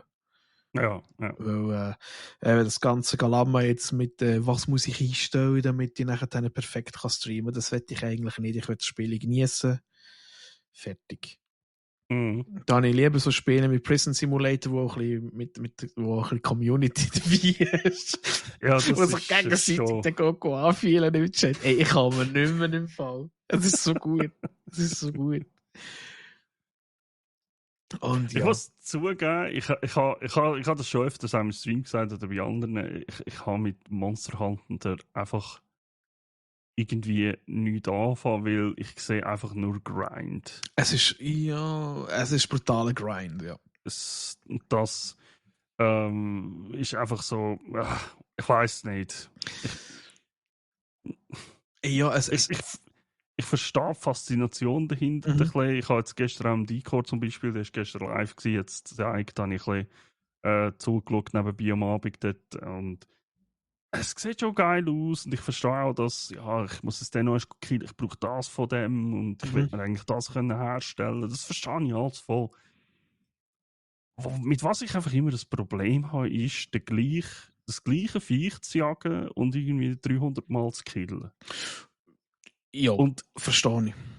Ich weiss, das kommt komisch von einem, der so lange, seit 15 Jahren immer wieder WoW gespielt hat. Ja, I get it. Nichtsdestotrotz. Also ich mache da einen grossen Unterschied zwischen WoW und einem Monster Hunter, was so etwas angeht. Darf ich ehrlich sein? Ja, ich glaube, es muss einfach das Setting muss da passen. Ja, absolut. Ich weiß nicht, wie viele Stunden ich in Return to Moria habe. Aber eigentlich ist das auch nur sammeln, aufbauen. Und dort hat es mir mega Spass gemacht. In einem Valheim sage ich nach 20 Minuten, ich weiß aber nicht warum. Aber, oder weiß auch nicht, es gibt halt einfach Spiele, wo das gleiche Setting haben, gang dort Sachen sammeln. Und nachher muss ich mir sagen, nach 20 Minuten, ja, okay, jetzt habe ich es gesehen. Ja. Aber es ist eigentlich genau das Gleiche. Sagen wir, eben, wir haben zusammen Scum gespielt. Kannst DayZ spielen, kannst Miscreated spielen, aber Scum spricht mir halt einfach mehr an, jetzt zum Beispiel. Sagen es einfach jetzt mal so. Eben, das Setting muss passen, sage ich. Genau. Eben, es gibt ja auch Leute, die spielen jetzt wahrscheinlich zum 300. Mal Baldur's Gate 3 durch. Und fucking hell, just do it. Ja, absolut. Ich habe wann ist es gewesen? Mittwoch. Ich glaube, Mittwochabend war es gewesen. Habe ich mit dem Googly ein bisschen, haben wir ein bisschen Star Citizen gespielt. Der Googly ist voll in Star Citizen reingegangen irgendwie. Ja, jetzt hast du ihn auch nicht mehr dort. Ich glaube, er wird auch etwa 23 Stunden Spielzeit haben Monster Hunter Wilds. Das weiß ich nicht, aber ja, ich weiß. Er hat da schon gesagt, oder ist es am Donnerstagabend im Stream, hat er gesagt, ja, er muss jetzt schon pennen, er muss früh aufstehen. Und am Mittwoch hat er noch gesagt, ja, er hat Ferien. Und dann habe ich zuerst gesagt, ja, aber Google, du hast Ferien. Und dann hat es mir Klick gemacht. Dann habe ich gesagt, okay, verstehe warum. Lass mich schnell schauen. Monster Hunter Wilds. Hey, komisch. Google Steinkeks. 22,4 Stunden. Ich bin nicht gerade so weit weg. Verwundert mich nicht, ja. Also, seit ich gestern mal Discord aufgemacht habe, irgendwie morgen gegen Mittag, habe ich einfach den Bert und den Google sind die ganze Zeit im Discord gewesen und nur das was spielen. Ja, also ich finde es. Eben, Monster Hunter muss dir, also grundsätzlich jedes Spiel, es muss dir gefallen, wenn es dir nicht gefällt, dann lass das, hör auf. Ja, natürlich. Hey, und ich habe gesagt, er hat gemeint, hey, ja, warte ein bisschen, es wird eine Demo kommen. Und ich habe schon immer gesagt, ich weiß nicht, ob mir das Spiel würde gefallen. Vom reinen Zuschauen kann ich es nicht sagen. Mhm. Also sage ich eher tatsächlich nein. Aber ich habe es am Donnerstag im Stream gesagt, vielleicht gibt mir mich mal eine Chance. Und der Google hat gemeint, hey, warte ein bisschen, es kommt wahrscheinlich wieder eine Demo, weil es auch schon immer gekommen ist. Mhm. Und dann schau es mal an. So hat er das, glaube ich, tatsächlich auch angefangen. Oder so. Ich weiss, oder Bert ist es, glaube ich. Ich weiß es nicht mehr. Ich glaube, die meisten haben bei Monster Hunter Worlds eher den Einstieg gefunden, weil es halt einfach relativ freundlich war. Ich habe halt wirklich das erste Monster Hunter gespielt, wo in Europa rausgekommen ist und ich habe gerannt. Weil es so schwierig war. Ja. Das würde ich wahrscheinlich machen. Einfach zu mal schauen, hey, ist so etwas für mich oder nicht? Mhm. Weil, mal eine Chance geben, warum nicht? Ja, also, was ich halt eben schön finde an diesem Monster Hunter, es ist halt mega detailreich. Eben, du hast so die Kätzchen, die rumlaufen. Und du kannst das ist ja... Das ist ja... Sorry, wenn ich da ins Wort falle, aber das ist etwas, was ich... Das ist die Definition von einem so einem Asia-Grinder-Game bei mir, wenn es... Also, hat das nicht viel mit Grinds zu tun, aber... Das ist so wie die Abneigung, die der Bert gegen Furries hat. Wenn ich die Scheisskätzchen sehe, dann wird mir einfach kotzübel. Das braucht sich. Das heißt, wie hat das Game geheißen? Throne and Liberty oder irgendwie so, wo jetzt da letztes Jahr rausgekommen ist, das MMO. Yep. Zuerst habe ich gedacht, hure geil. Sieht nice aus, ein neues MMO, mal probieren. Aha. In dem Moment, wo das Drecks-fucking Begleiterviech bekommen hast, ich habe mich schon fast aufgehängt davon. Ich habe gedacht, nein, muss es das wirklich sein? Ihr hättet so ein geiles Game. Müsst ihr jetzt den Dreck, scheiß Viecher da reinbringen? Ja, das ist, glaube ich, tatsächlich auch der Punkt, wo ich mir gesagt habe, nein, doch nicht. Ah, ja. Und das ist etwas... Gut, tatsächlich, Pali-Kurse gibt es alles seit dem ersten. Also das ist von Anfang an dabei und ja. Hey, aber... Eben. Es gehört dazu, ich verstehe das auch völlig. Ich kann einfach nicht mit dem anfangen. Nein. Das ist einfach so ein eigenes Ding. Genau. Nein, und eben, also grundsätzlich, was ich wollte sagen, ist, du kannst so viel kleines Zeugs entdecken und hinterher nachlaufen. Und also, sie haben zum Beispiel herausgefunden, wenn du von einem Monster gefetzt wirst du ins Lager zurückgebracht. Von eben diesen zwei Viechern, von diesen Palikos. Und die heilen die dann und dann kannst du wieder raus. Wenn du jetzt aber zum Beispiel, du kannst so Zeltchen setzen, so Lager, wo du halt irgendwann auf dem Feld dann wieder belebt wirst. Aber wenn du wirst auch von so einer Katze gerettet, von einer, und du kannst dann deren nachher nachlaufen. Und wenn du deren hinten nachlaufst, siehst du wirklich, wie sie von deinem Zeltlager bis ins Basislager säckelt. Egal von wo. Weißt du, so kleines Zeug. Die haben da so viele Sachen gedacht. Und eben, du kannst halt einfach auch, in der Stadt kannst du einfach mal bleiben stehen und schauen, was passiert. Eben so kleine Easter Eggs und so, wie die Schmiedin, wo die Hymne von Monster Hunter summt, währenddem, dass sie da irgendwelche Sachen schmieden. Das ist, ja. Also ich habe mir einfach gesagt, ja, wahrscheinlich werden jetzt sehr viele Leute davon säckeln, weil sie eben so suchten. Ja. Aber ich nehme mir Zeit bei diesem Spiel. Genau. Darum, tatsächlich wird es sicherlich auch mal eben Prison Simulator einfach mal zum ein bisschen Abwechslung reinbringen. Ja, das absolut. Das braucht es auch ein bisschen irgendwo durch. Genau. Und wenn wir schon von Demos geredet haben, ich hatte das auch schon geschickt, glaub's. Oder respektive ich bin dann mal aus dem Stream raus, bei AFK gewesen, noch lang.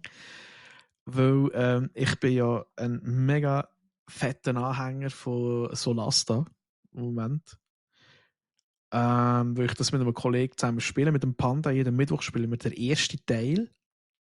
Und jetzt haben sie eine Demo rausgebracht vom zweiten Teil. Mhm. Und holy crap. Also ich habe mich schon mal ich habe mich sehr gefreut, dass sie einen zweiten Teil angekündigt haben.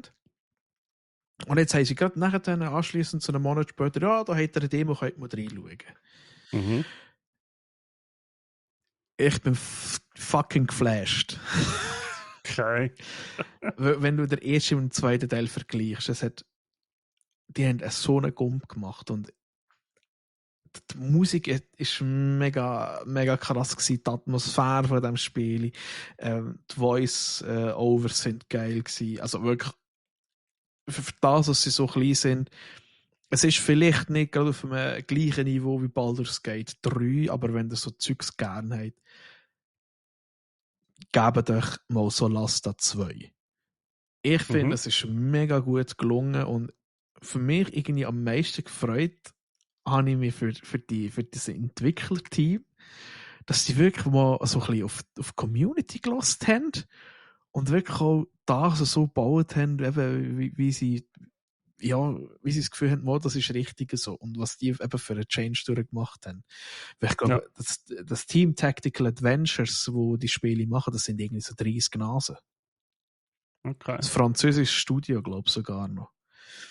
Und ich finde das mega cool. Also da wird die definitiv noch mehr erzählen, wenn es draussen ist. Und ich glaube, das würde sogar meine Monster Hunter Wild Sucht ablösen. Aber ich glaube, das kann ich Aber also, kommt das in dem Fall jetzt nächstens? Oder? Ich glaube, 2025 haben sie es angekündigt. Warte, ich kann schnell schauen. Okay. Oder wahrscheinlich late 2025. Aber wenn Monster Hunter so weiter reinkriegt, dann lenkt das bis Ende Jahr. Ja, da geplant ist, ja gut, bevorstehende Ankündigung, okay, da tut es mir leid. Aber ja, es sieht mega geil aus. Ja, du hast mir das erste Mal gezeigt, so ziemlich, so auch der DM-Modus und so Zeugs, ist schon hure krass. Ja, und vor allem die Community, die ist riesig. Eben, du kannst selber Figuren erstellen. Entschuldigung, du hast Mechanics drin, die du im normalen D&D nicht hast, aber es ist nach dem D&D 5e-Regelwerk im Moment noch. Und holy crap. Eben, du kannst ganze Dungeons machen mit Textboxen, mit alles selber aufbauen. Und aktuell haben sie es noch nicht drin im Solasta 2, weil sie sich momentan eher auf Grafik und so, auf Texturen fokussieren im Moment. Aber wenn dort wirklich so ein DM-Modus reinkommt, dann Bro, dann let's go. Also dann mache ich nur noch Maps dort und sage, ich darf spielen. So geil. Genau. So, jetzt kommen wir, glaube ich, zum grössten Mock, habe ich das Gefühl. Ich weiß es nicht, was du meinst. Zum Heinrich. Aber ja, ich hier gedacht. Okay, gut. Zum Heinrich. Der Heinrich. Hey, ja, Kingdom Come Deliverance 2. Ich weiß nicht, was ich dazu soll sagen. Es ist genau so, wenn nicht noch besser, als ich erwartet habe. Man merkt, was die Entwickler da dahinter überlegt haben. Weil, vielleicht schnell zum Ausholen, der Entwickler, also Warhorse Studios, hat die 2 Games gemacht, Kingdom Come Deliverance und Kingdom Come Deliverance 2. Der erste Teil ist 2018 rausgekommen, ist ein Crowdfunding-Projekt auf Kickstarter, so habe ich es tatsächlich auch gefunden. Hat das auch unterstützt gehabt. Habe entsprechend schon sehr früh einen Einblick bekommen in eine Alpha und so, wo man das erste Gebiet, das erste Dörfli mal können anschauen, haben gezeigt, ja, was sie sich da so vorstellen, was man vielleicht machen kann und so. Ist ganz krass gewesen für das, dass gerade mal 110 Leute daran gearbeitet haben, bis zum Release an, dann schlussendlich. Am Anfang, also 4 Jahre vorher, also ich glaube, ich weiß nicht, wann das Kickstarter-Projekt gestartet haben. Aber 2014 war das ein Team von 11 Mitarbeitern. Das ist schon krass. Und das Geile ist, und ich habe das Gefühl, das hat auch ein bisschen damit zu tun, dass die Games so gut geworden sind. Es sind viele Entwickler unter anderem dabei, die früher bei 2K Tschechien gearbeitet haben. Unter anderem. Entsprechend auch an Spiele wie Mafia und Mafia 2 gearbeitet haben.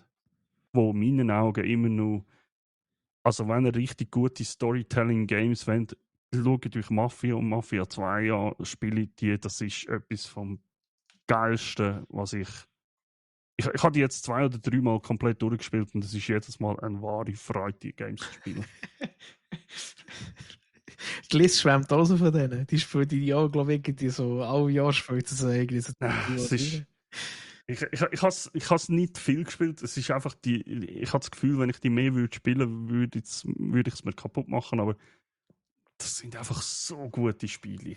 So gute Storys da drin. Und ich habe das Gefühl, das ist unter anderem, weil es halt Entwickler sind, die aber schon Erfahrung haben, dass auch Kingdom Come Deliverance und jetzt Deliverance 2 so gut geworden sind. Ich finde Deliverance 2 tatsächlich besser als 1 bis jetzt.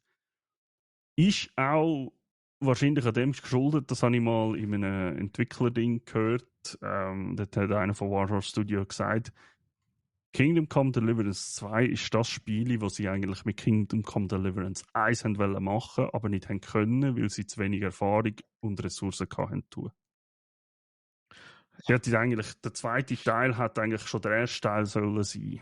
Also mit allem, was du machen und so weiter, von den Feinheiten und alles.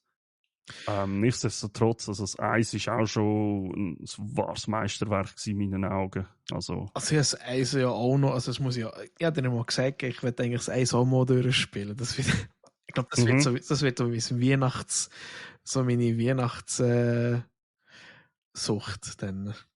Ja. Aber eben, es ist, also schon das, was ich gespielt habe, ich muss sagen, what the fuck, es ist mega krass. Es ist, also, es ist einfach wahre Liebe gewesen. Es ist einfach, du kannst so viel, das ist für mich der Begriff ein Stück weit von Open World Game. Du hast eine Spielwelt. Klar, du hast Storyteil oder du hast Parts, wo du ein bisschen halt mitgezogen wirst, wo du halt, bös gesagt, gezwungen wirst. Jetzt musst du da hingehen, jetzt musst du das machen. Aber grundsätzlich, ich habe diese Woche im Stream einen Moment gehabt, wo es geheißen hat, ja, du bist jetzt da, jetzt musst du warten, bis sie mit diesem fertig geschnurrt hat, bis sie da alles berät haben. Aber du hast halt es ist halt wie im echten Leben, also dir wird halt einfach gesagt, ja, warte, ich komme dann wieder, wenn ich fertig bin. Und du hast keine Zeithorizont, du hast nicht gewusst, wann der jetzt fertig ist. Dann habe ich gedacht, ja, Kollege, ich warte doch jetzt da nicht. Dann habe ich gedacht, weißt du, da unten habe ich noch irgendetwas, das habe ich auch noch machen. Dann bin ich über die halbe Map runtergereist, habe irgendwie 6 Stunden gebraucht vom Ingame-Tag, um dort runterzukommen. Ist noch nichts passiert gewesen, die sind immer noch am Schnurren gewesen anscheinend. Und dann habe ich gedacht, ja gut, okay, da habe ich jetzt schön Zeit zum Zurückgehen. Während er zum Zurückgehen ist gekommen, er ist dann jetzt fertig und ist schon wieder davon geritten. Und ich so, Alter, jetzt muss ich dem hinten nachher. Dann bin ich mal von hinten nachher reiten und habe nicht nachher mögen, weil er gleich schnell geritten ist. Und am Schluss hat er mich zusammengeschissen. Ja, Kollege, wo bist du jetzt gewesen? So Sachen, weißt du? Aber das ist eben geil. World. Ja, das ist für mich geil. Open World. Die Welt lebt weiter. Ja. Auch wenn du jetzt am anderen Ort bist, der wartet jetzt nicht dort auf dich, nur weil er gesagt hat, warte, bis ich da fertig bin. Nein, der geht halt einfach, wenn er fertig ist und schießt sie nachher zusammen. Hey, das ist so der nice. Aber eben so hure Details, du merkst halt einfach, dass die Leute so viel Liebe drin gesteckt haben. Ja, voll. Und ich meine, es spricht für sich. Ich habe jetzt schnell nachgeschaut. Kingdom Come Deliverance 1 habe ich 93 Stunden gespielt. Krass. Und habe es wirklich fertig. Es hat ja dann noch DLCs gegeben. Ich weiß nicht, ich habe tatsächlich nicht alle DLCs ganz komplett durchgespielt, aber die wichtigen habe ich sicher. Ich bin in Kingdom Come Deliverance 2. Ich weiß, dass es 2 Gebiete hat. Ich habe 51 Stunden Spielzeit. Und bist noch nie, gell? Ich bin noch nicht im zweiten Gebiet. Und das soll anscheinend noch grösser sein als das, was ich jetzt bin. Bro. Okay. Ja, what? Ich werde ab dem 18. Assassin's Creed spielen, Kollege. Ich denke nicht, Sir. Nein, aber eben so Zeugs finde ich eben geil. Ja, absolut. Wenn du halt noch so eine Story hast, die dich eben auch packt. Ja. Oder eben, ich weiß auch nicht, wenn du so Zeugs hast. Im Kingdom, es ist aber nicht, das ist aber das Geile gewesen.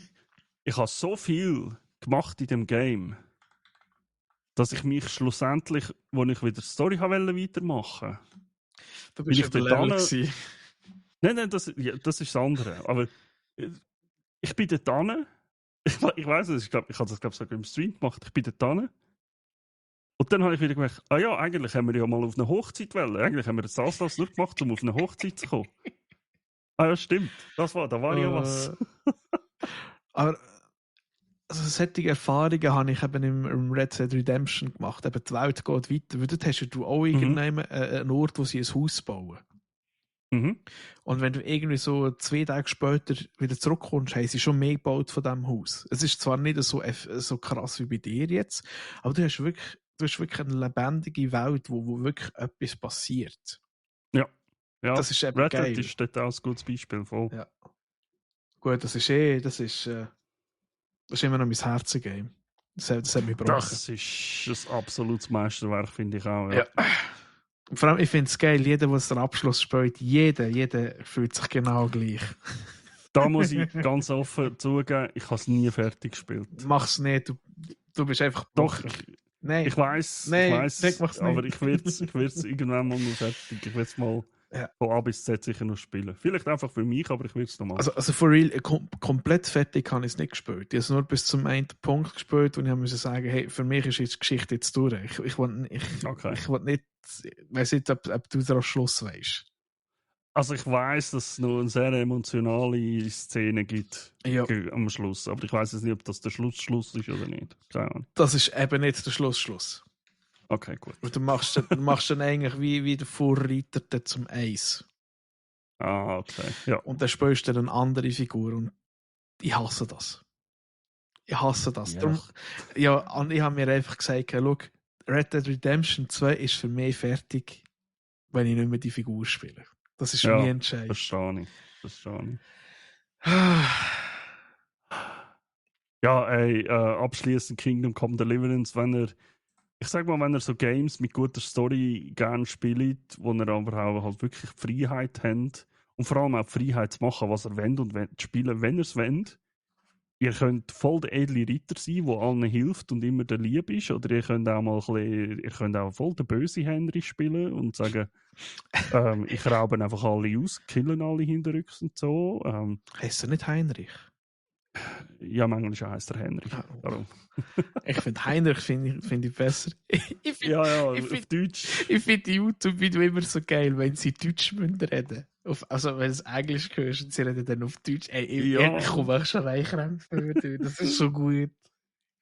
Und als kleine Background-Info, also du hast es ja, du bist ein bisschen in dem Innen und hast es auch mittlerweile ein bisschen mitbekommen, aber das ist ein anderer Punkt, warum ich sage, das ist ein absolutes Meisterwerk von einem Spiel. Das hat meiner Meinung nach eine der besten Synchronisationen überhaupt, was ich bis jetzt gesehen habe. Wie viel haben sie müssen lesen? Das ist, ich hatte das glaube ich mal geschickt. Das weiß ich. Du meinst die Anzahl Zeilen? Ja. Keine Ahnung. Massenweise. Ja. Aber das ist so krass, so mit, ja, und eben, wie du sagst, es ist einfach zu viel, es ist ein Meisterwerk. Ja, aber also, ich weiss nur, sie haben damals extra im Kickstarter-Projekt, ich glaube, das war der letzte Punkt gewesen, wenn sie so und so viel erreicht haben, können sie bessere Synchronsprecher einstellen, dass sie fucking Weltstar-Synchronsprecher einstellen, hat niemand gewusst tun. Das ist dann aufgefallen, wo der Henry das erste Mal geredet hat und man gemerkt hat, wait, das ist Chris Pratt. Was ist der Chris Pratt? Das habe ich gar nicht gesehen. Das ist der Star-Lord einfach. Und shit, da kommt ein anderer Charakter und du denkst, holy fuck, Liam Neeson. Im ersten Teil hat es halt effektiv den einen Charakter, wo man ab und zu mal interagiert hat. Das war halt einfach der Liam Neeson gewesen. Du bist vor dem gestanden und hat mit dir geredet und hast gedacht, Alter, töt mich nicht. I will find you and kill you. Es ist auch wirklich Synchronsprecher, es ist Synchronisation etwas vom Besten, was ich gehört habe bis jetzt. Muss ich ganz ehrlich sagen. Das ist so richtig heftig. Krass. Er hat es auch wirklich mit richtigen Profis gespielt. Ja, ich sehe. Also, im ersten Teil hat es irgendeinen Istvan-Tod. Der kommt auch im zweiten nochmal vor. Der hat den Synchronsprecher, also der deutsche Synchronsprecher von Tony Stark. Ja. Ja. Oder auch, aber der,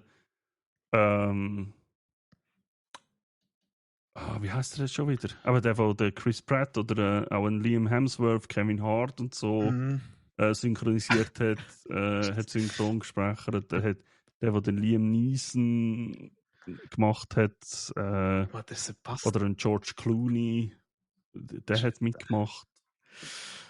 Das ist krass. Ja, das sind richtig heftige Synchronsprecher. Ja. Finde ich geil. So Zeug. Das ist ganz nice. Voll. Zum Glück keine KI-Geschichte. Auch aber der Istvan Toth, der ist von dem Synchronsprecher worden. Ich bin jetzt gerade am Nachschauen, weil es mich gerade wieder interessiert. Von dem Synchronsprecher worden, wo der George LaForge in Raumschiff Enterprise Synchronsprechert hat. Dann der Synchronsprecher von Chris Tucker zum Beispiel. Oder Vince Vaughn. Sean William Scott, den kennt man aus American Pie, der Stifler. Fucking hell.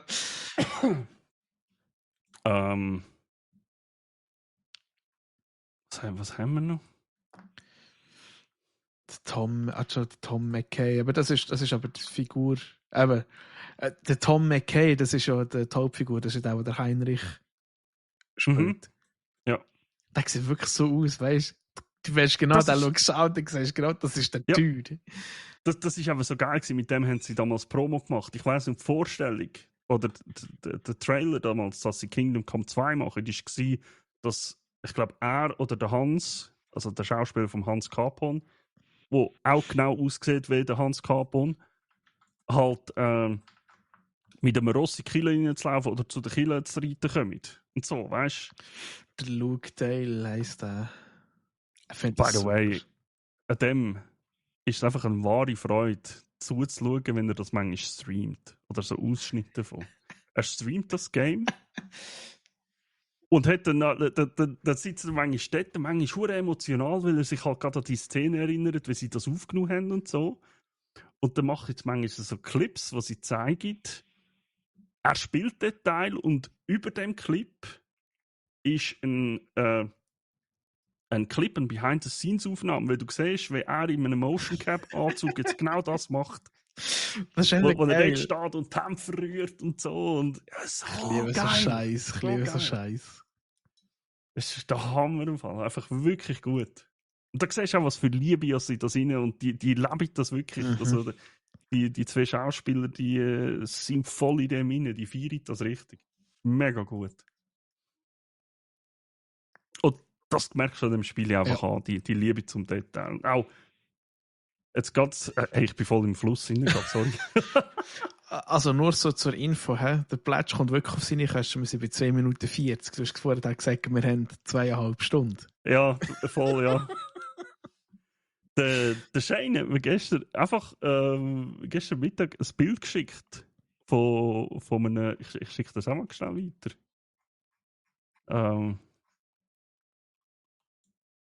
Hat das geschickt und hat dazu geschrieben, brauchst du noch mehr Kontext. Ist das nicht eine Burg, die da drinnen vorkommt? Das ist die Burg, wo wir im Moment die ganze Zeit im Umstürchel waren. Wow. Aber eben, das ist geil. Das ist eben geil. Ja, es ist halt, sie haben sich damals so, ich habe einen Bericht gelesen vor etwa 2 Wochen von einer, die aus dieser Umgebung dort kommt. Die hat dort gewohnt, die ist dort aufgewachsen, wohnt zwar mittlerweile nicht mehr dort, aber sie hat gesagt, sie hat sich in dem Spiel, also dort ist es um den ersten Teil gegangen, um Ratei. Mhm. Sie hat gesagt, sie hat nie auf die Karte schauen. Sie hat genau gewusst, wo sie hin muss. Alter, das ist aber der hure creepy, Mann. Sie hat gesagt, es hat geheißen, ja, dort, der Fluss, dort und dort. Sie hat gewusst, okay, jetzt muss ich die Straße aber dort durch. Hure geil. Sie hat sich direkt daheim gefühlt. Hure Sie sind geil. dort rausgekommen. Es war wie eine Zeitreise gewesen, einfach der gleiche Ort, einfach im Mittelalter. Krass. Und das finde ich einfach geil. Und dann hat der Shane mir das Bild geschickt und du erkennst einfach instant die 2 Hügel, die 2 Türme. Du weißt genau, das ist Burg Troski. Spannend. Es ist so gut. Aber eben so scheiß Liebe auch. Es ist eben es ist nicht um nichts, kann man aufgrund von Assassin's Creed Nosferatu, wie heisst die Hurenkille? Notre Dame nachbauen. Notre Dame, ja. Wenn man es so detailgetreu dort reingebaut hat. Das ist etwas, das finde ich immer noch das Geilste. Dank einem fucking Videospiel können sie wieder so aufbauen, wie sie gewesen sind. Auch, dass sie teilweise als im Geschichtsunterricht Assassin's Creed brauchen. Ubisoft hat, also es gibt einen bestimmten Grund. Ubisoft hat einen sogenannten, wie heißt der, Educational-Modus oder Explorer-Modus zu den neuen Games reingebracht damals. Odyssey, glaube ich auch schon. Origins, ja, ich glaube mit Origins hat es angefangen mit dem Modus tatsächlich. Educational Games, ja. Wo du ja, halt im Game innen berühmte Orte, wie zum Beispiel der Kampf der Spartaner, wo auch da bei 300 ja behandelt worden ist.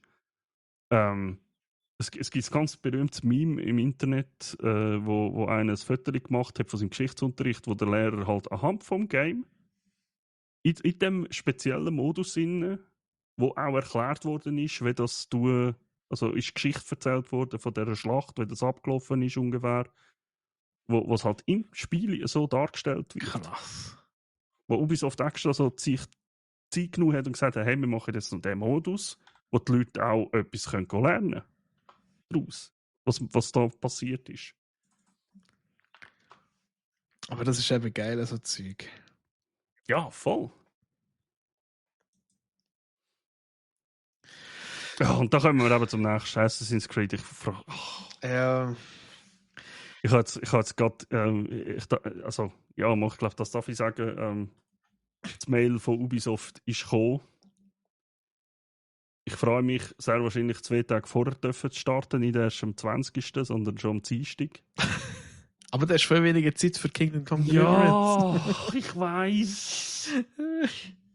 Es ist so, vor allem nächste Woche ist noch LAN-Party, da komme ich auch wieder nicht irgendwie so ein paar Tage. Aber ich habe schon gesagt, ich werde Kingdom Come Deliverance auch offstream. Also ich habe es auch offstream mittlerweile gespielt. Ja. So viele Nebenmissionen und so Sachen habe ich einfach schon gespielt. Du kommst gar nicht dazu teilweise. Nein, also dann würde ich hören arbeiten. Also wenn ich jetzt wirklich noch Geld verdiene mit Streamen zum Beispiel und das mir leisten könnte, dann würde ich schon arbeiten, im Stream das zu bringen. Aber so, vergiss den Fisch. Ja. Boah, ich habe nicht mehr zu trinken da, ich habe richtig ein trockenes Maul, ich bin ausgesprochen. Ja, ich denke, ich glaube, es ist ein guter Punkt, oder? Das ist ein guter Punkt. Wie weit sind wir? 2 Stunden. Shit, jetzt haben wir 2 Stunden 45 nicht mehr gegeben. Jetzt 2 Stunden 45. Jetzt müssen wir uns echt Gedanken machen, irgendetwas zu ändern. Ja, also, den Leuten gefällt es anscheinend. Ja, aber Bro, das sind fast am Morgen der Arbeit. Ey, sag's nicht. Sag's nicht. Vor allem, ja. Oh. Ich weiß gar nicht, was ich dazu sagen soll. Ich glaube, wir sind fertig. Ich bin durch. Ja, ich auch. Ich bin durch. Vor allem, wir haben 1:30. Ich muss schauen, dass wir das zeitig noch machen können. Und dann muss ich dann meine Gottenkind einen coolen Film schauen. Entweder schauen wir Atlantis oder der Schatzplanet. Oder schau gerade mit den Wild Robots. Das kleine Gottenmädchen ist wahrscheinlich noch etwas jung für den. Okay. Aber es hat herzige Tierchen drin. Ja, aber ich sehe da ein PG-Rating. Aha, so Mensch. Und sie ist ein bisschen